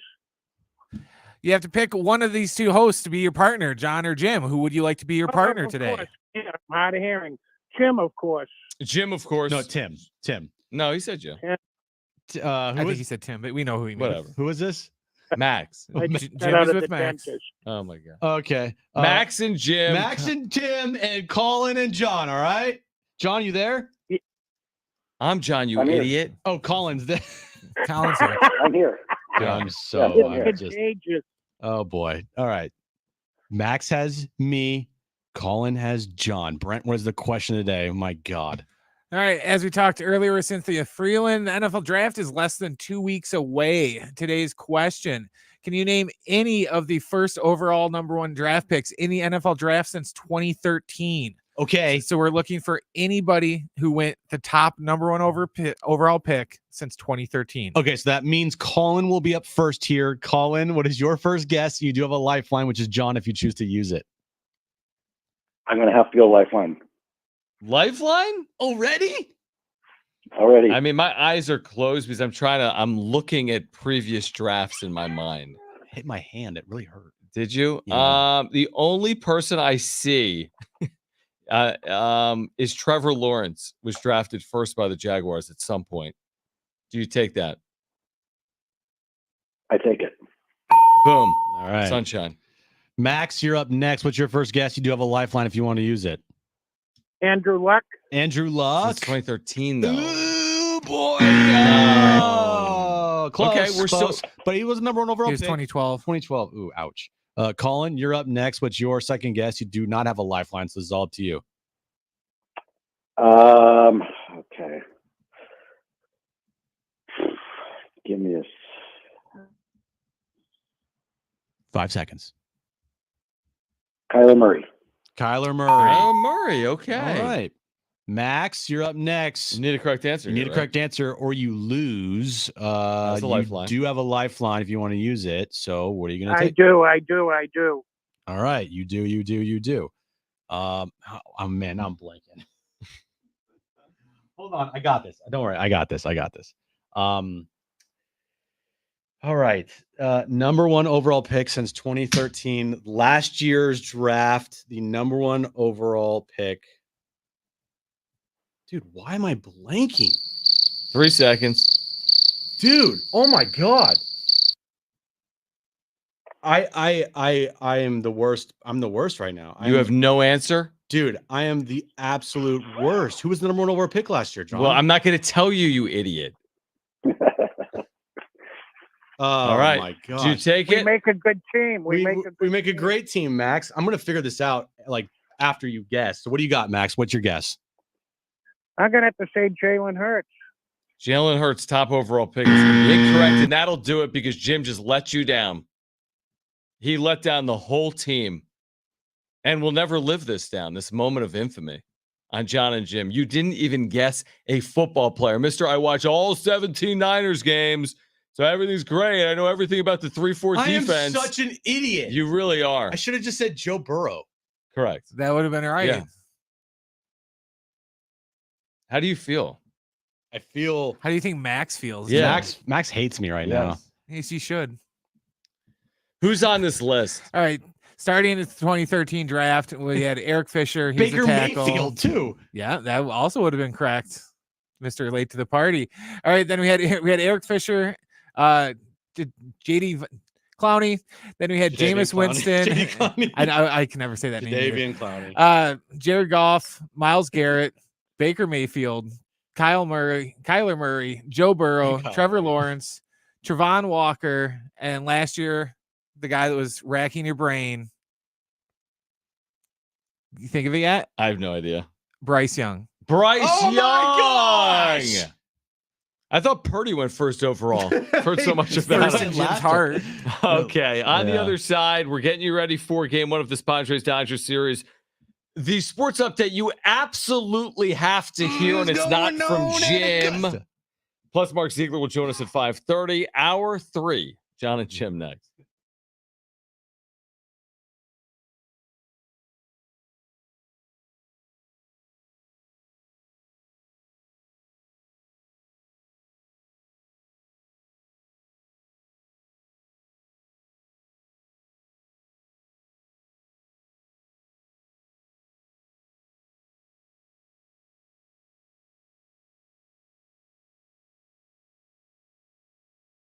All right, here we go. In 3, 2. Imagine waking up this time next week and being 100% debt free with no credit cards, no car loan, no personal loan. Hey guys, it's Schaefer. Loan Pronto's Equity Express line of credit can make it happen. Homeowners are turning their home equity into cash almost instantly with Loan Pronto's AI-based system. You can get approval in about 10 minutes with almost no documentation, no appraisal, and no hassle. You can get hundreds of thousands of dollars out of your home, and you can use that money to pay off all your other loans. In fact, the average homeowner saves over $850 a month doing this. A ton of money. Listen, your home value is way up. You can use that to wipe out all those credit cards, get some money for home improvement. Literally hundreds of thousands are at your fingertips, and approval is just minutes away. Call now, 619-207-4336, 619-207-4336, or loanpronto.com, 619-207-4336, NMLS 1661781, subject to lender approval, equal housing lender.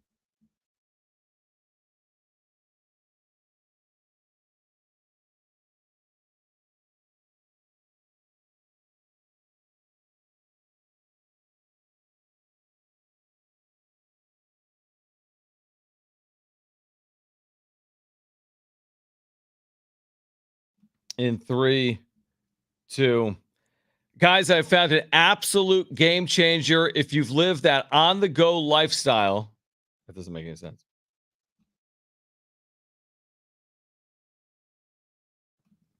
3, 2. Guys, if you've been on the go recently like I have found an absolute game changer. You can eliminate the vending machine from your day and eat healthier with Almond RX packs. Get your daily dose of vitamin D. It's an immunity booster.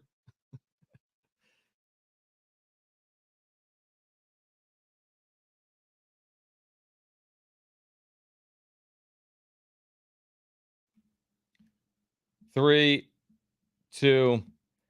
Guys, if you're looking to eat healthier when you're on the go, I've got the solution for you. Almond RX packs. You can eliminate the vending machine from your day and get your daily dose of vitamin D as well. Get that immunity boost. Everyone loves a healthy snack for their family. If you're looking for something that's healthy and tasty and curbs hunger, look no further than Almond RX, the first and only skinless almond fortified with vitamin D. It's got your daily serving of 23 almonds, and it was founded by a San Diego sports medicine physician. It's packed with nutrients, supporting your heart health, cellular health, and gut health as well. You can find Almond RX packs at any Foodland in San Diego County, Harvest Ranch in Encinitas, or at almondrx.com. That's ALMONDRX.com.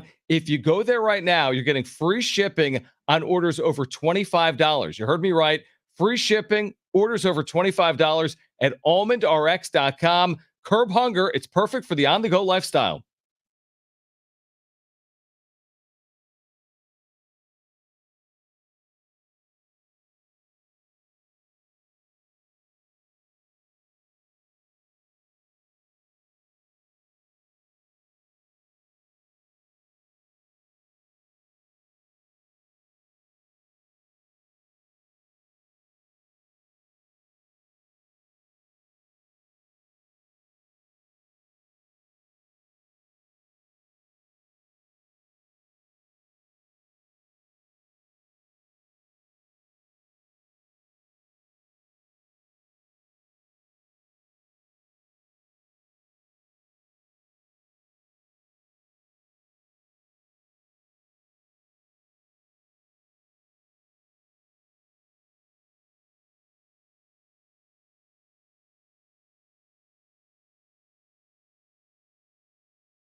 All right, this update is brought to you by Staples Stores. Padres Dodgers from Dodger Stadium tonight. 7:05 first pitch. Michael King on the mound for the Padres against Yoshinobu Yamamoto for, what are you laughing at? John has food in his mouth. He can't speak. Yoshinobu Yamamoto for the Dodgers. 7:10 first pitch there. And this Masters update brought to you by the Golf Mart. Max Homa and Bryson DeChambeau and Scotty Scheffler are all tied at 6 under par, top of the leaderboard there. And Tiger Woods finished the day at +1. He is tied for 22nd. He made the cut for the 24th consecutive year he's played at the Masters. Staples can print anything you need to move your business forward, like banners, flyers, signs, and catalogs, some even same day. And now at Staples, save $50 on your print purchase of $150 or more. Offer ends 6/1. Visit staples.com/print for details. Staples, your local print and marketing expert.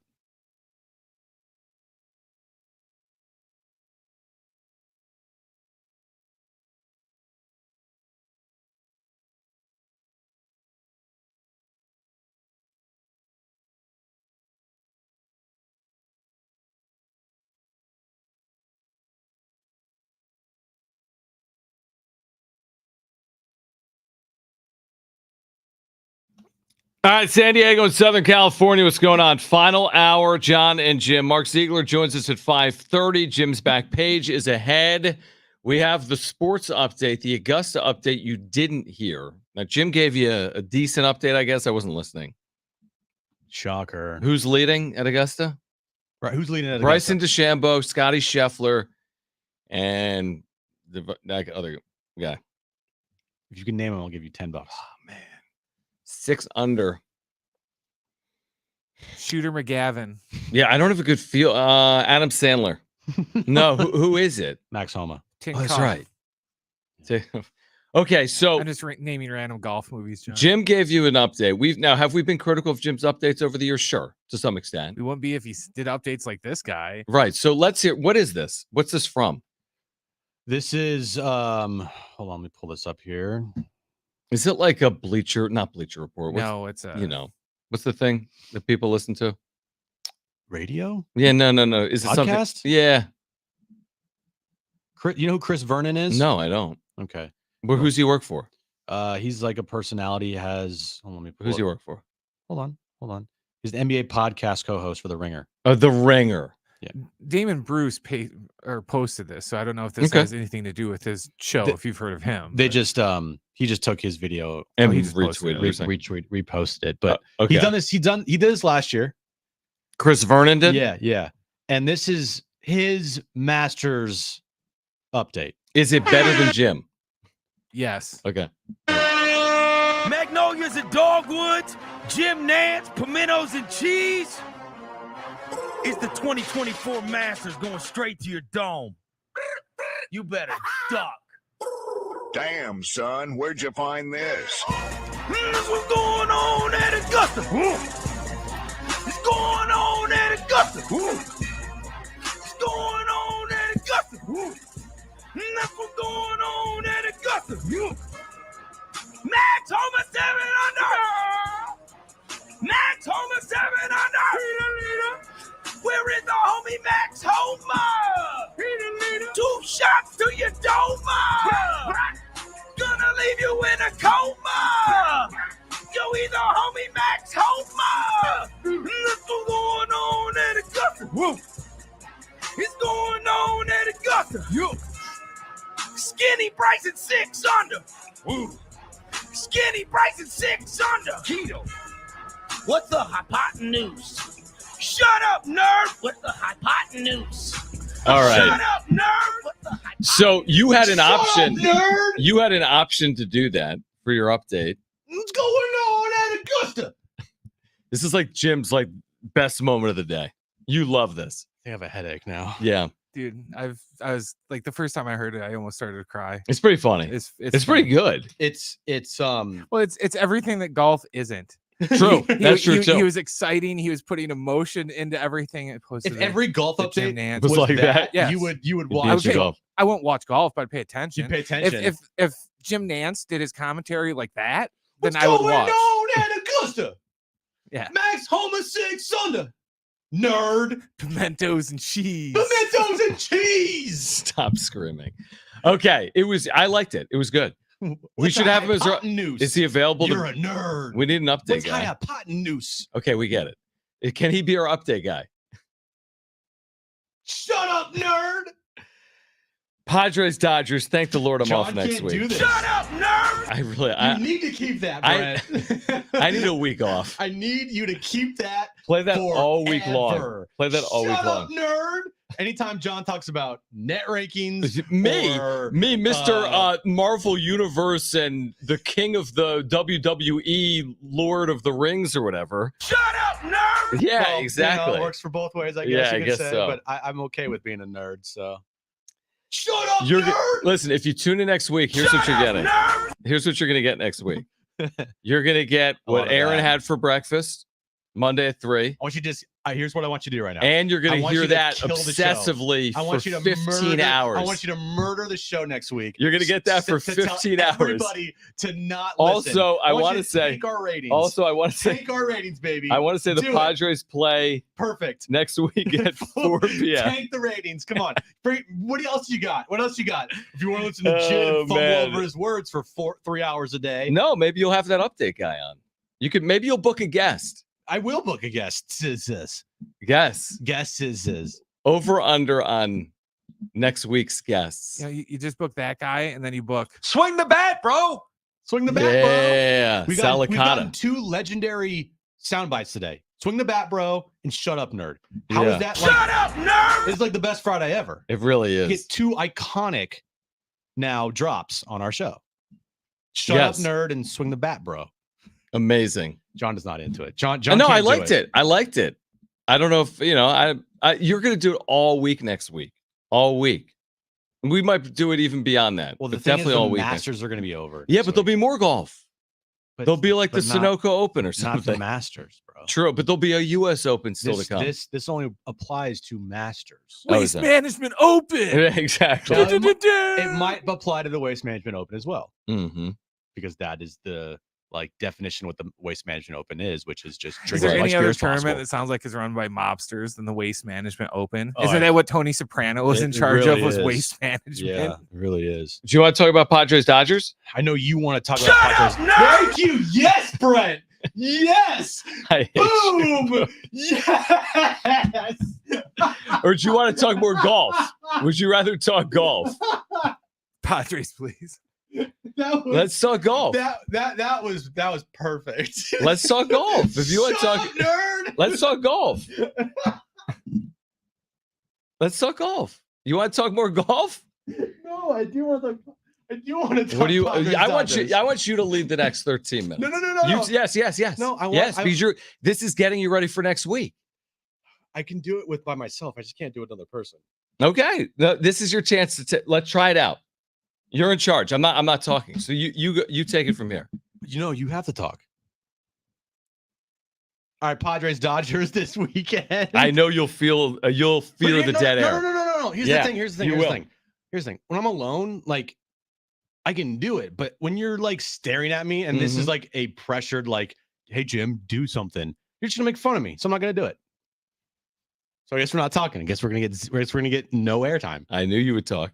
But I can talk, but I'm just not gonna go into the whole like, all right, let's talk about Padres Dodgers this weekend, John. Do you feel like this is a must-win series? Blah blah blah blah blah blah blah blah blah blah blah blah blah blah blah. Yes, you will. I know I will. But no, and it isn't. And we started the show by you saying you ratcheted it up. This is a big series.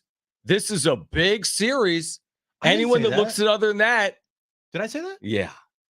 I said it's a big series that it's Dodgers Padres, and you ratchet it up at least one notch. Like, is it the end all be all? Like, no, it's not. It's not a must-win series. It's not a if they lose 2 or 3, the season's over series. It's not even if they get swept, the season's over series. And it's not a hey, if they win 2 or 3, then this team is like 100% going to the playoff series. Or if they sweep the Dodgers, they're going to win the World Series type of series. Mm-hmm. It's a series that you view as, I guess, measuring stick, but at the same time, not really measuring stick because the Dodgers you're just not at that level. yet, but you want to play good baseball. This is you want to play good baseball series, in my opinion. Which is basically every series of the year. Right? Yeah. Yeah, I would just say that. I think that it's very easy to obsess over, oh, well, it's the Dodgers. It's bigger than the other series. It's important because they're all important. We said a fast start is important. The early season is important. We don't want to replicate what happened in 2023. So it's important. But to your point, you take 2 out of 3 as a major season. You lose 2 out of 3. I don't think it's broken your season. It's just there's more eyeballs on it, I would say. Like Padres Dodgers. It's not at 3 a.m. for the first time. It's 7 p.m. at night. It's from Dodger Stadium. I thought Kevin made an interesting point when he joined us, Kevin Acee, that the Padres haven't made more of it by like moving the rotation around. They're coming off an off day. They're not going to move the rotation around. I don't But think. they have previously, right? Isn't that what he said?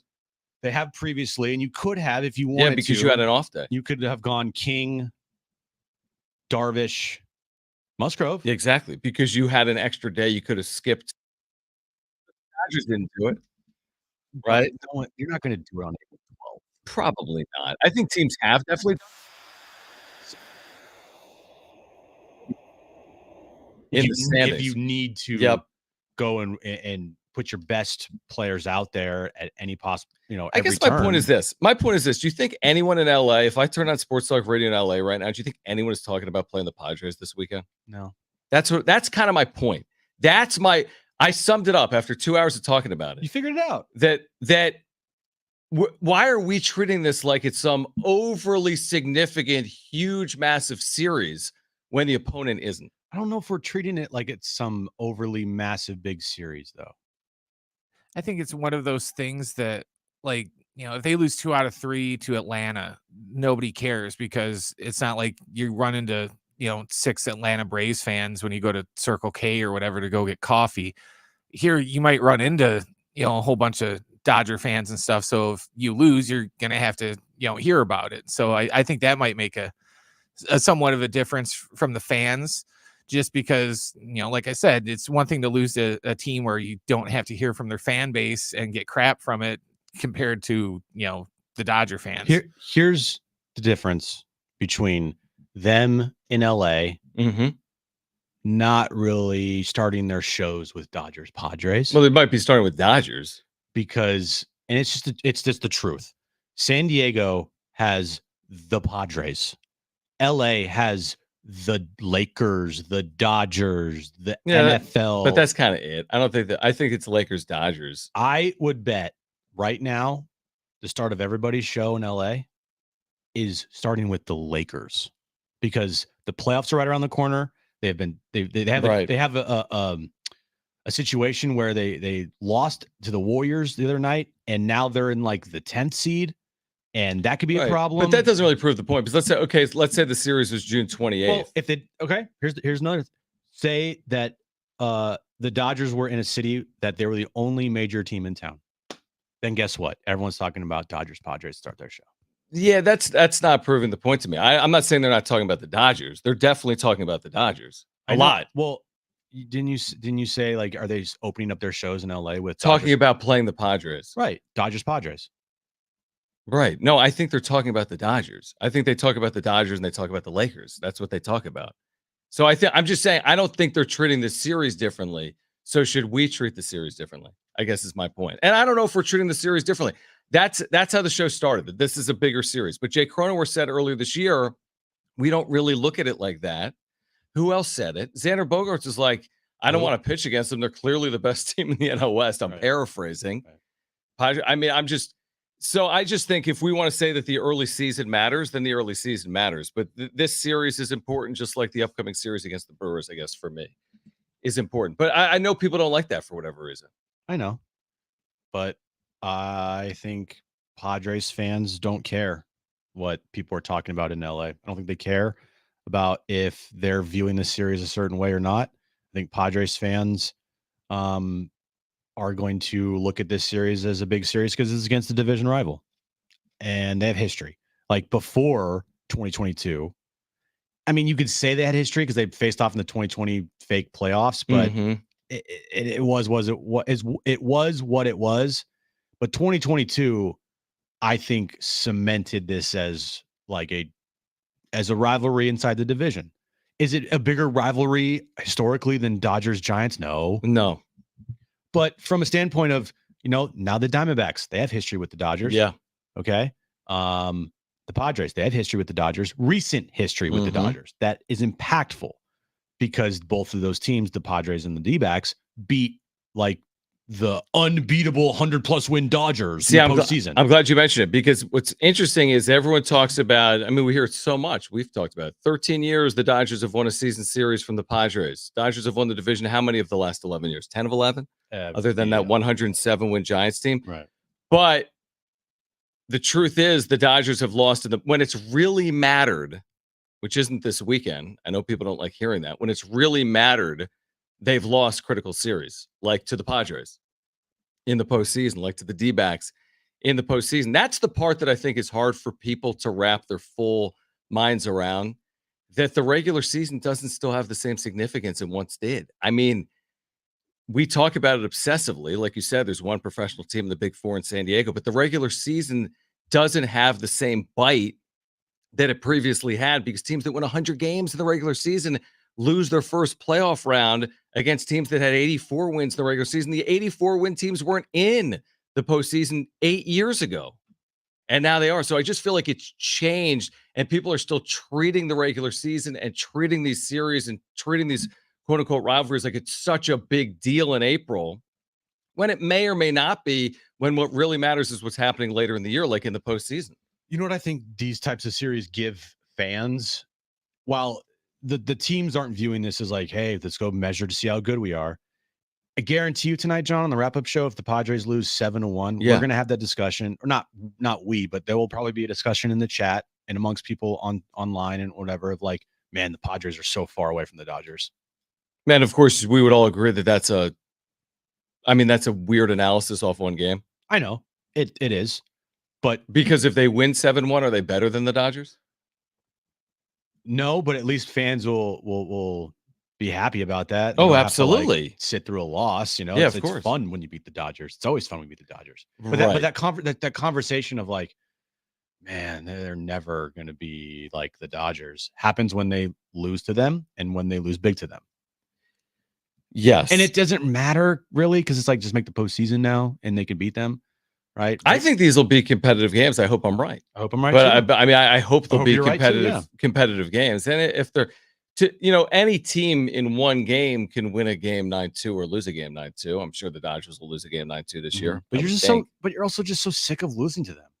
Like you just in the regular season, I might. That's the funny thing. I'm like the kind of the opposite. I'm like, well, the last time it mattered the most is the Padres prevailed. Yeah, but I 2020, I would have said the Dodgers prevailed. I do hate losing to them. I hate the Dodgers just in general. They're my least favorite team in any sport. So even the Chiefs. Yeah. With their 2 Super Bowl wins over the Niners the last 3 years. I don't hate the Chiefs and have this visceral reaction towards them like I do the Dodgers. I hate everything about the Dodgers. So yeah, when you lose to them, it sucks. But when you beat them, it feels great. No doubt. That's just what it boils down to. We can talk and who cares about this general, like this big topic of like what this series means or not mean or this and that. At the end of the day, if you're a Padres fan, okay, and you are watching these games and your favorite team beats the Dodgers, it feels great. When the Bears beat the Packers in the regular season, it feels great, even if the Bears suck. I don't know. It's been a while. I don't remember what that feels exactly. like. Well, that's a little bit Padres Dodgers. 12 consecutive. Right. But to the point of what we're talking about here, when you play the Packers, it'll make it goes up to another level from a fan perspective. That gets back to my point though of, it's a big deal because 90% of my friends and family are all Packers fans, so I have to hear crap about it. Right. If 90% of my friends and family were, Broncos fans, then it wouldn't matter. Yeah. Yeah, and I do wonder, is Bears Packers a little bit more on both sides? Well, and it's been grandfathered in too, because for as lopsided it is now in Green Bay's favor, if you go back to the 70s and the 80s, it was the other way with the Bears. That's what I'm saying. I just wonder if it's more like both sides have an equal amount of passion. That's it usually to your point. evens Dodgers, itself out Giants. eventually. I think it's a little different. All right, Mark Ziegler will join us on the other side. We'll talk about the Aztecs actively in the transfer portal, the fact that Micah Parrish has officially entered the transfer portal as well. Jim's back page is still ahead. We're with you until 6 p.m. on Jon and Jim.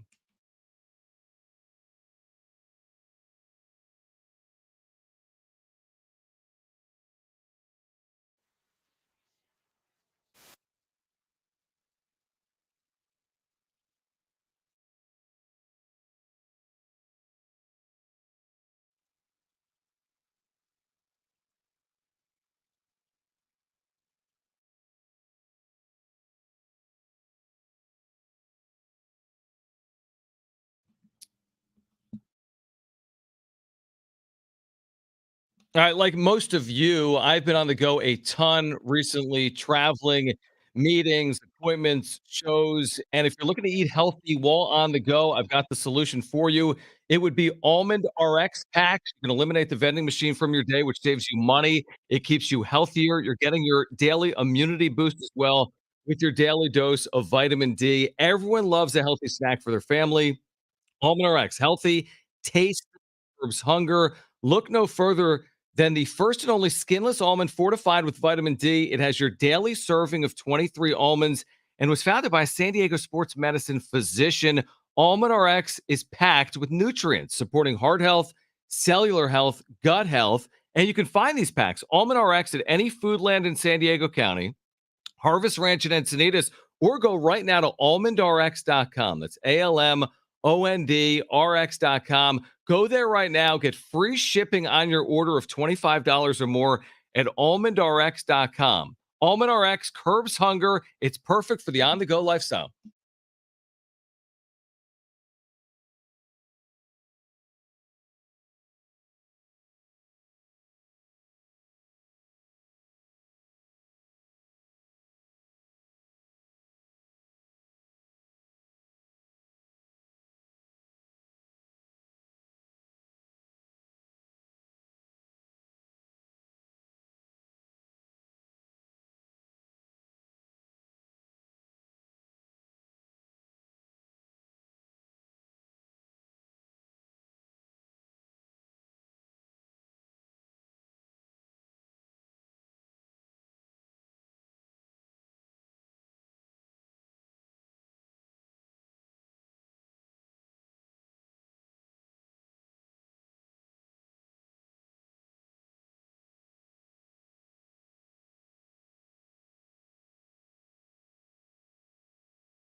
All right, this update is brought to you by Staples Stores. Padres, Dodgers tonight from Dodger Stadium, 7:10 first pitch. Michael King on the mound for the Padres against Yamamoto for the Dodgers. And this Masters update, sorry, I can't do it as well as Chris Vernon does it, but right now there's a three-way tie at the top of the leaderboard. Bryson DeChambeau, Max Homa, and Scotty Scheffler are all at 6 under par. Tiger Woods finished his second round +1 overall for the tournament, making the cut for the 24th consecutive straight Masters that he has played. Staples can print anything you need to move your business forward, like banners, flyers, signs, and catalogs, some even on the same day. And now at Staples, save $50 on your print purchase of $150 or more. Offer ends 6/1. Visit staples.com/print for details. Staples, your local print and marketing expert.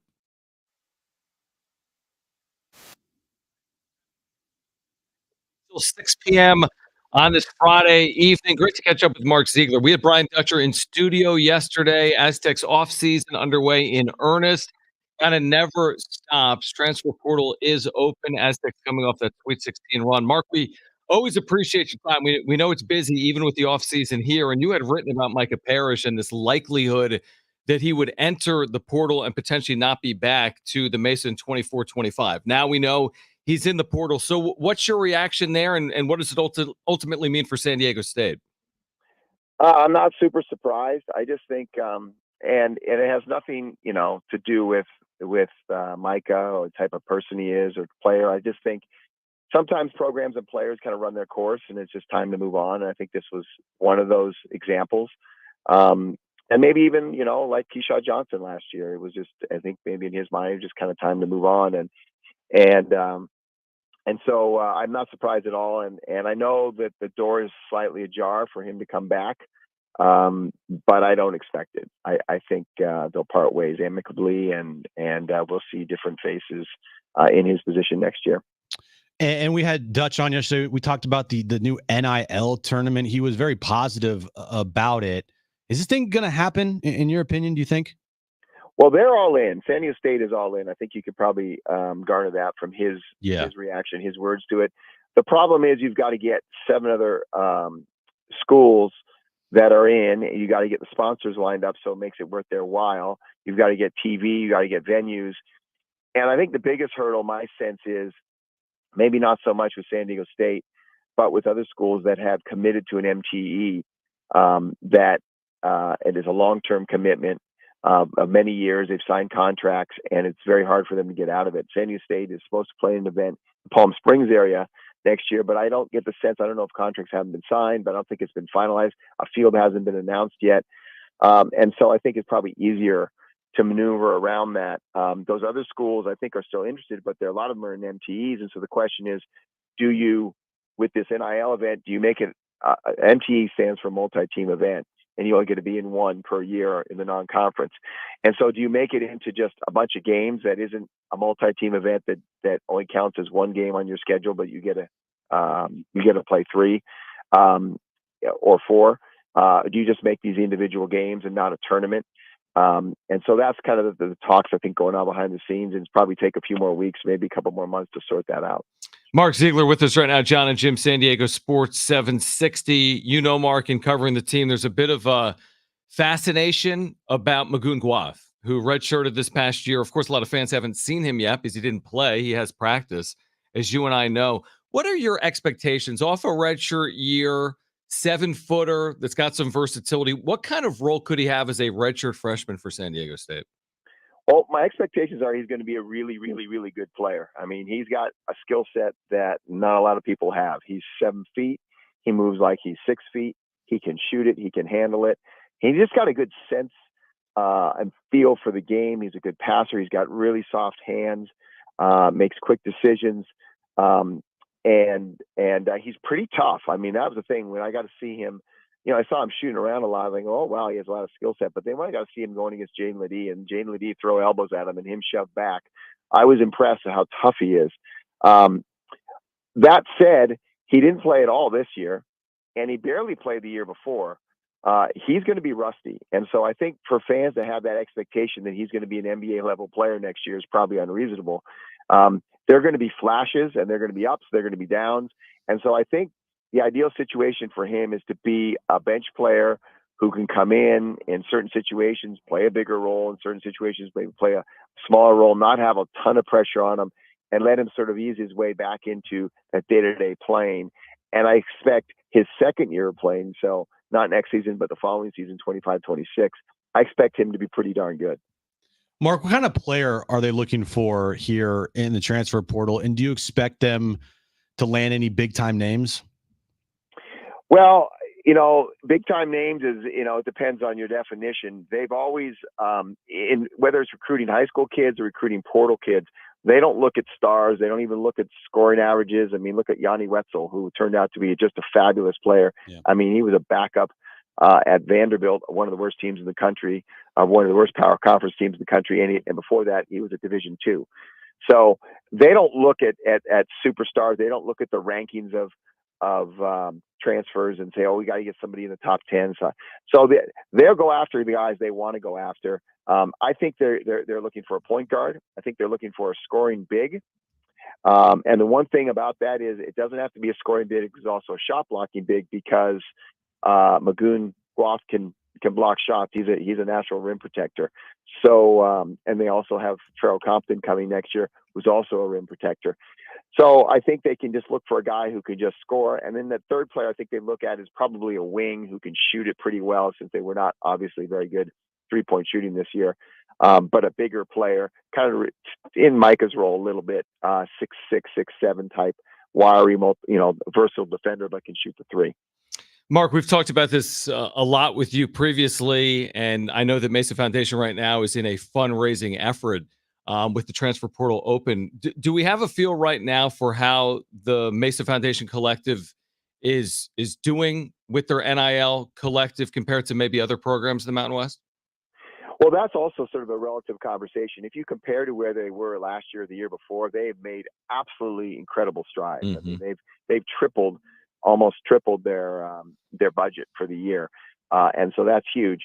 But how does it compare nationally? I mean, nobody really knows, right? Yeah. I mean, these things aren't made public, but some of the numbers I've heard thrown around so far are just crazy money in the upper six figures for really good players. I think they'll have enough to get the type of players they want, where the money and NIL will not be a deterrent for them deciding on San Diego State. But can they go out there and compete for AJ Storr, the kid from Wisconsin? No, they're not going to be able to have that kind of money. But do they need it? The way they've sort of built their program in the past, maybe not. I think one of the questions, obviously, that's still hanging out there is, does Lamont Butler come back? If he comes back, that's one less player you have to replace. He has his own NIL on the side, real NIL, that's sort of attached to his value in San Diego. If he stays, that's one less player that you have to go out and replace him with, maybe at a higher price. And so I think if they don't have Lamont Butler coming back, maybe they're going to need a little bit more money, and that's where this campaign really gets important. And so it's still kind of a moving target. Dutch with us yesterday mentioned that, searching for an assistant coach to replace Chris Acker is definitely high up on his list and something that isn't easy to do. Are there any names out there that you've heard of that could be potential candidates for that job left by Chris Acker here? There's a lot of names floating around, but nothing definitive right now. I know Dutch talked to 3 or 4 guys at the Final Four last week in Phoenix.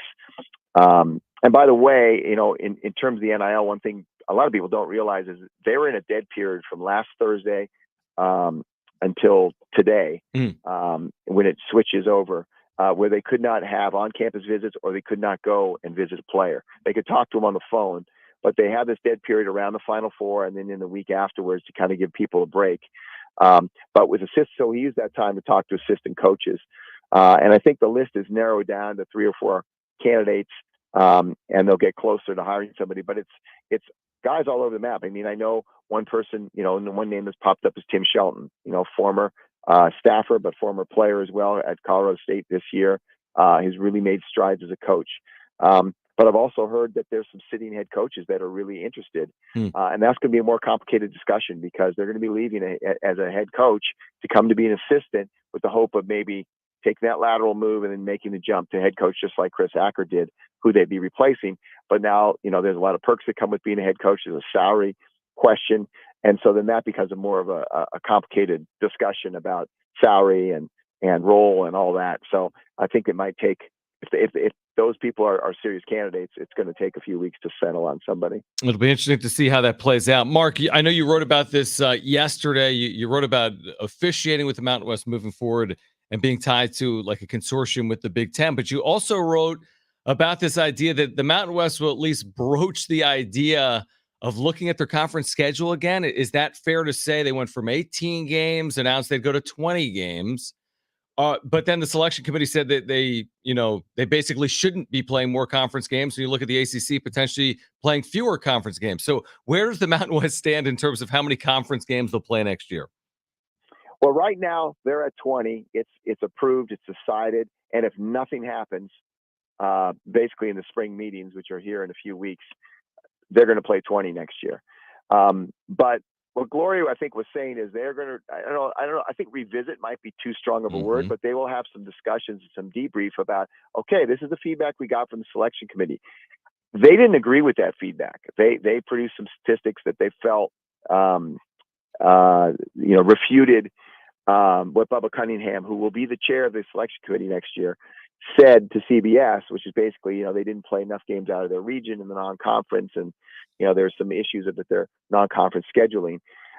He didn't specifically mention the 20-game schedule, but he kind of hinted at it. And then you see the ACC come out and say, well, we might go to 18 games to enhance our chances of getting in the tournament. And I talked to some people in the Big East when I was at the Final Four. They said they've had those conversations privately. They've looked at the Mountain. Both those conferences have looked at the Mountain West and how the heck did they get 6 teams in?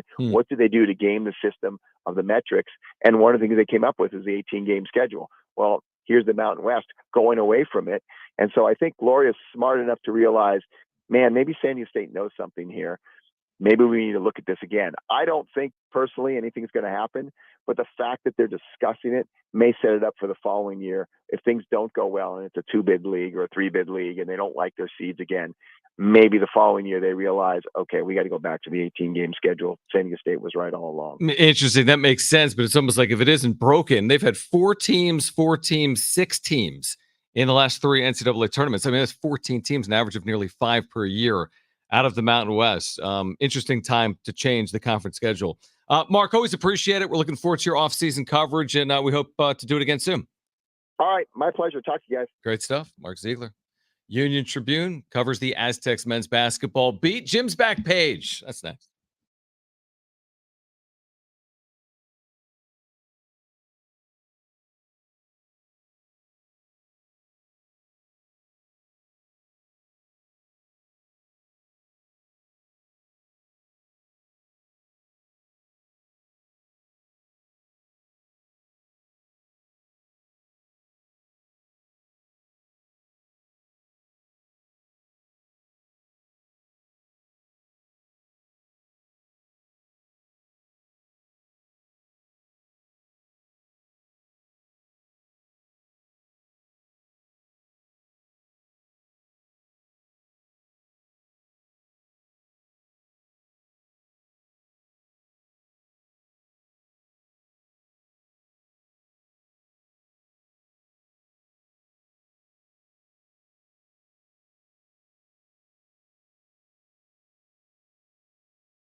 Jim's back page. Next.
All right, join us tonight. YouTube, Padres wrap-up show. Padres Dodgers game 1 of a 3-game series. Dodger Stadium.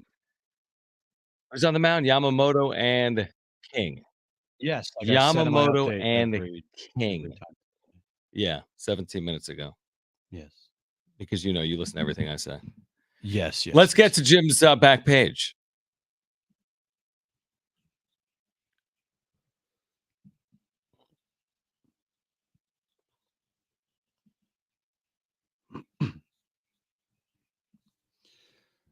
You don't go to Taco Bell ever, John. It's been a while. Yeah. Brent, you've obviously been to Taco Bell before, so Oh, you know what a Baja Blast is, right? I do. You guys had to explain it to me like a couple months ago because I don't drink Mountain Dew. Oh, it's a Mountain Dew. It's a Mountain Dew. It like tastes like margaritas or something, right? Not. It's like it's a very sugary, like fruity type of drink. That's why I basically. saw the flavor is closest to like it's shooting for margaritas. Well, Doritos is launching a Baja Blast theme bag of Doritos chips with their Mountain Dew collaboration. Oh wow! Yeah, no, thanks. So a Doritos, like a sugary Dorito. The flavor right here is fiery mango Baja Doritos. I don't hate the sound of that flavor. Fiery mango. Fiery Baja mango sounds Doritos? better than Baja Blast. A Baja Blast. No, fiery mango to me sounds good, actually. Of course it does. You like? I just like spicy, and I like Yeah. mango. Well, it would be weird if they made just a Baja Blast like blueberry Dorito. Yeah, definitely. But the fiery mango, I get it. They have already the fire Doritos. Yeah. So I'll make eat it, those. Make it like a hot Dorito pack, and you need to have the Baja Blast from Taco Bell in your other hand to Mhm. wash it down. Where do we get these, and when are they available? Taco Bell now? No, they're launching them. There's no timetable on when these will be officially out. So don't go after work. Not right now. They really like the Baja Blast, don't they? Because remember, was it like Yeah. 6 like months a ago lot. they were making like gelato that was Baja Blast flavor. They were doing a lot of things with Baja Blast. Interesting. A lot of things with Baja Blast. John. Yes. Would you buy Michael Jordan's game-worn shoes from Game 5 of the 1996 NBA Finals that were also signed by Michael Jordan. These are the iconic Jordan 11s. I would buy them. I think they're Jordan 11s. I could be. Hold on. Jordan 11s. Are they the Jordan 11s? They're the Jordan 11s, right? Are they? I know what shoes you're talking. They're the Jordan 11s. Okay, Jordan 11s. Would I buy them? I would if I had unlimited money. They're the red and black Jordan 11s. Brent, would you buy them if you had unlimited money? Yeah. With unlimited money, I'd buy 2 pairs so I could actually wear one of them. Well, would you buy it for $482,600? Sure. No. You said I have unlimited money. Yes, so for sure. unlimited money. And I probably could turn a profit on that if I sat on it for If I 10 had years. unlimited money, I'd buy them and throw them away. Those shoes, $482K. $482K. Signed Game 5, 96 NBA Finals. It's pretty iconic. Yeah, that's a pretty big deal. Now, who'd they play in the 96 NBA? Sonics. Oh, they don't even exist. Supersonics. Yeah. Maybe that's why they're so rare. Maybe. Okay. Maybe. I love the Jordan 11s. But not that much. Not that much. They're my favorite basketball shoe of all time. Wow. I think I like the white and black ones better. Which ones? The Jordan 11s. No. I got the you. style Jordan 11s are my favorite. Oh, okay. And I love all the colors. I got what you're saying. Like the black and red are cool. The white and black, those are Because probably the best. the white ones are I have a variation of that because they're the ones with the black patent leather that went around the bottom of it that like everyone thought was really weird when it came out. Now it's like iconic. Would you wear them if you spent the $482K? Dude, I don't.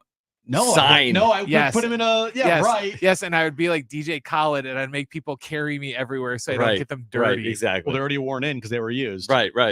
No, that's true. Yeah, so you have to worry about getting any creases on it. There are Right. creases. John, have you been to the new Lafayette Hotel? I know it's spectacular, right? It is amazing. Yeah. They have like a bowling alley in there. Yes. Yeah, it sucks. They have a couple. Why? You want to know why? I live about 2 blocks from the Lafayette, and every weekend people come in. There's no parking there, so they all park in my neighborhood. So because they're there for the Lafayette. So Sunday through Thursday, like 27 parking spots. Anywhere you want to park, you can park.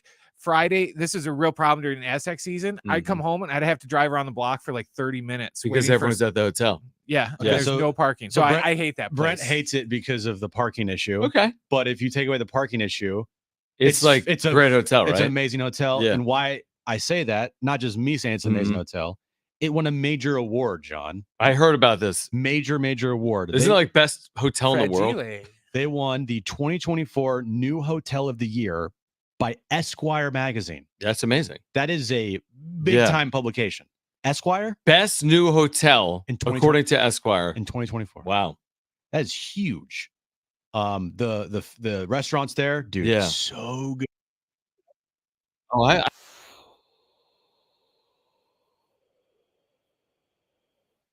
forget the restaurant's called. Darnay Trip would know this place. Oh, really? It was the food there was oh my god. Okay. Guacamole with chicharrones. Ooh. We had Baja Blast Doritos and a Taco Bell. I'd like to go there. I don't think we've been.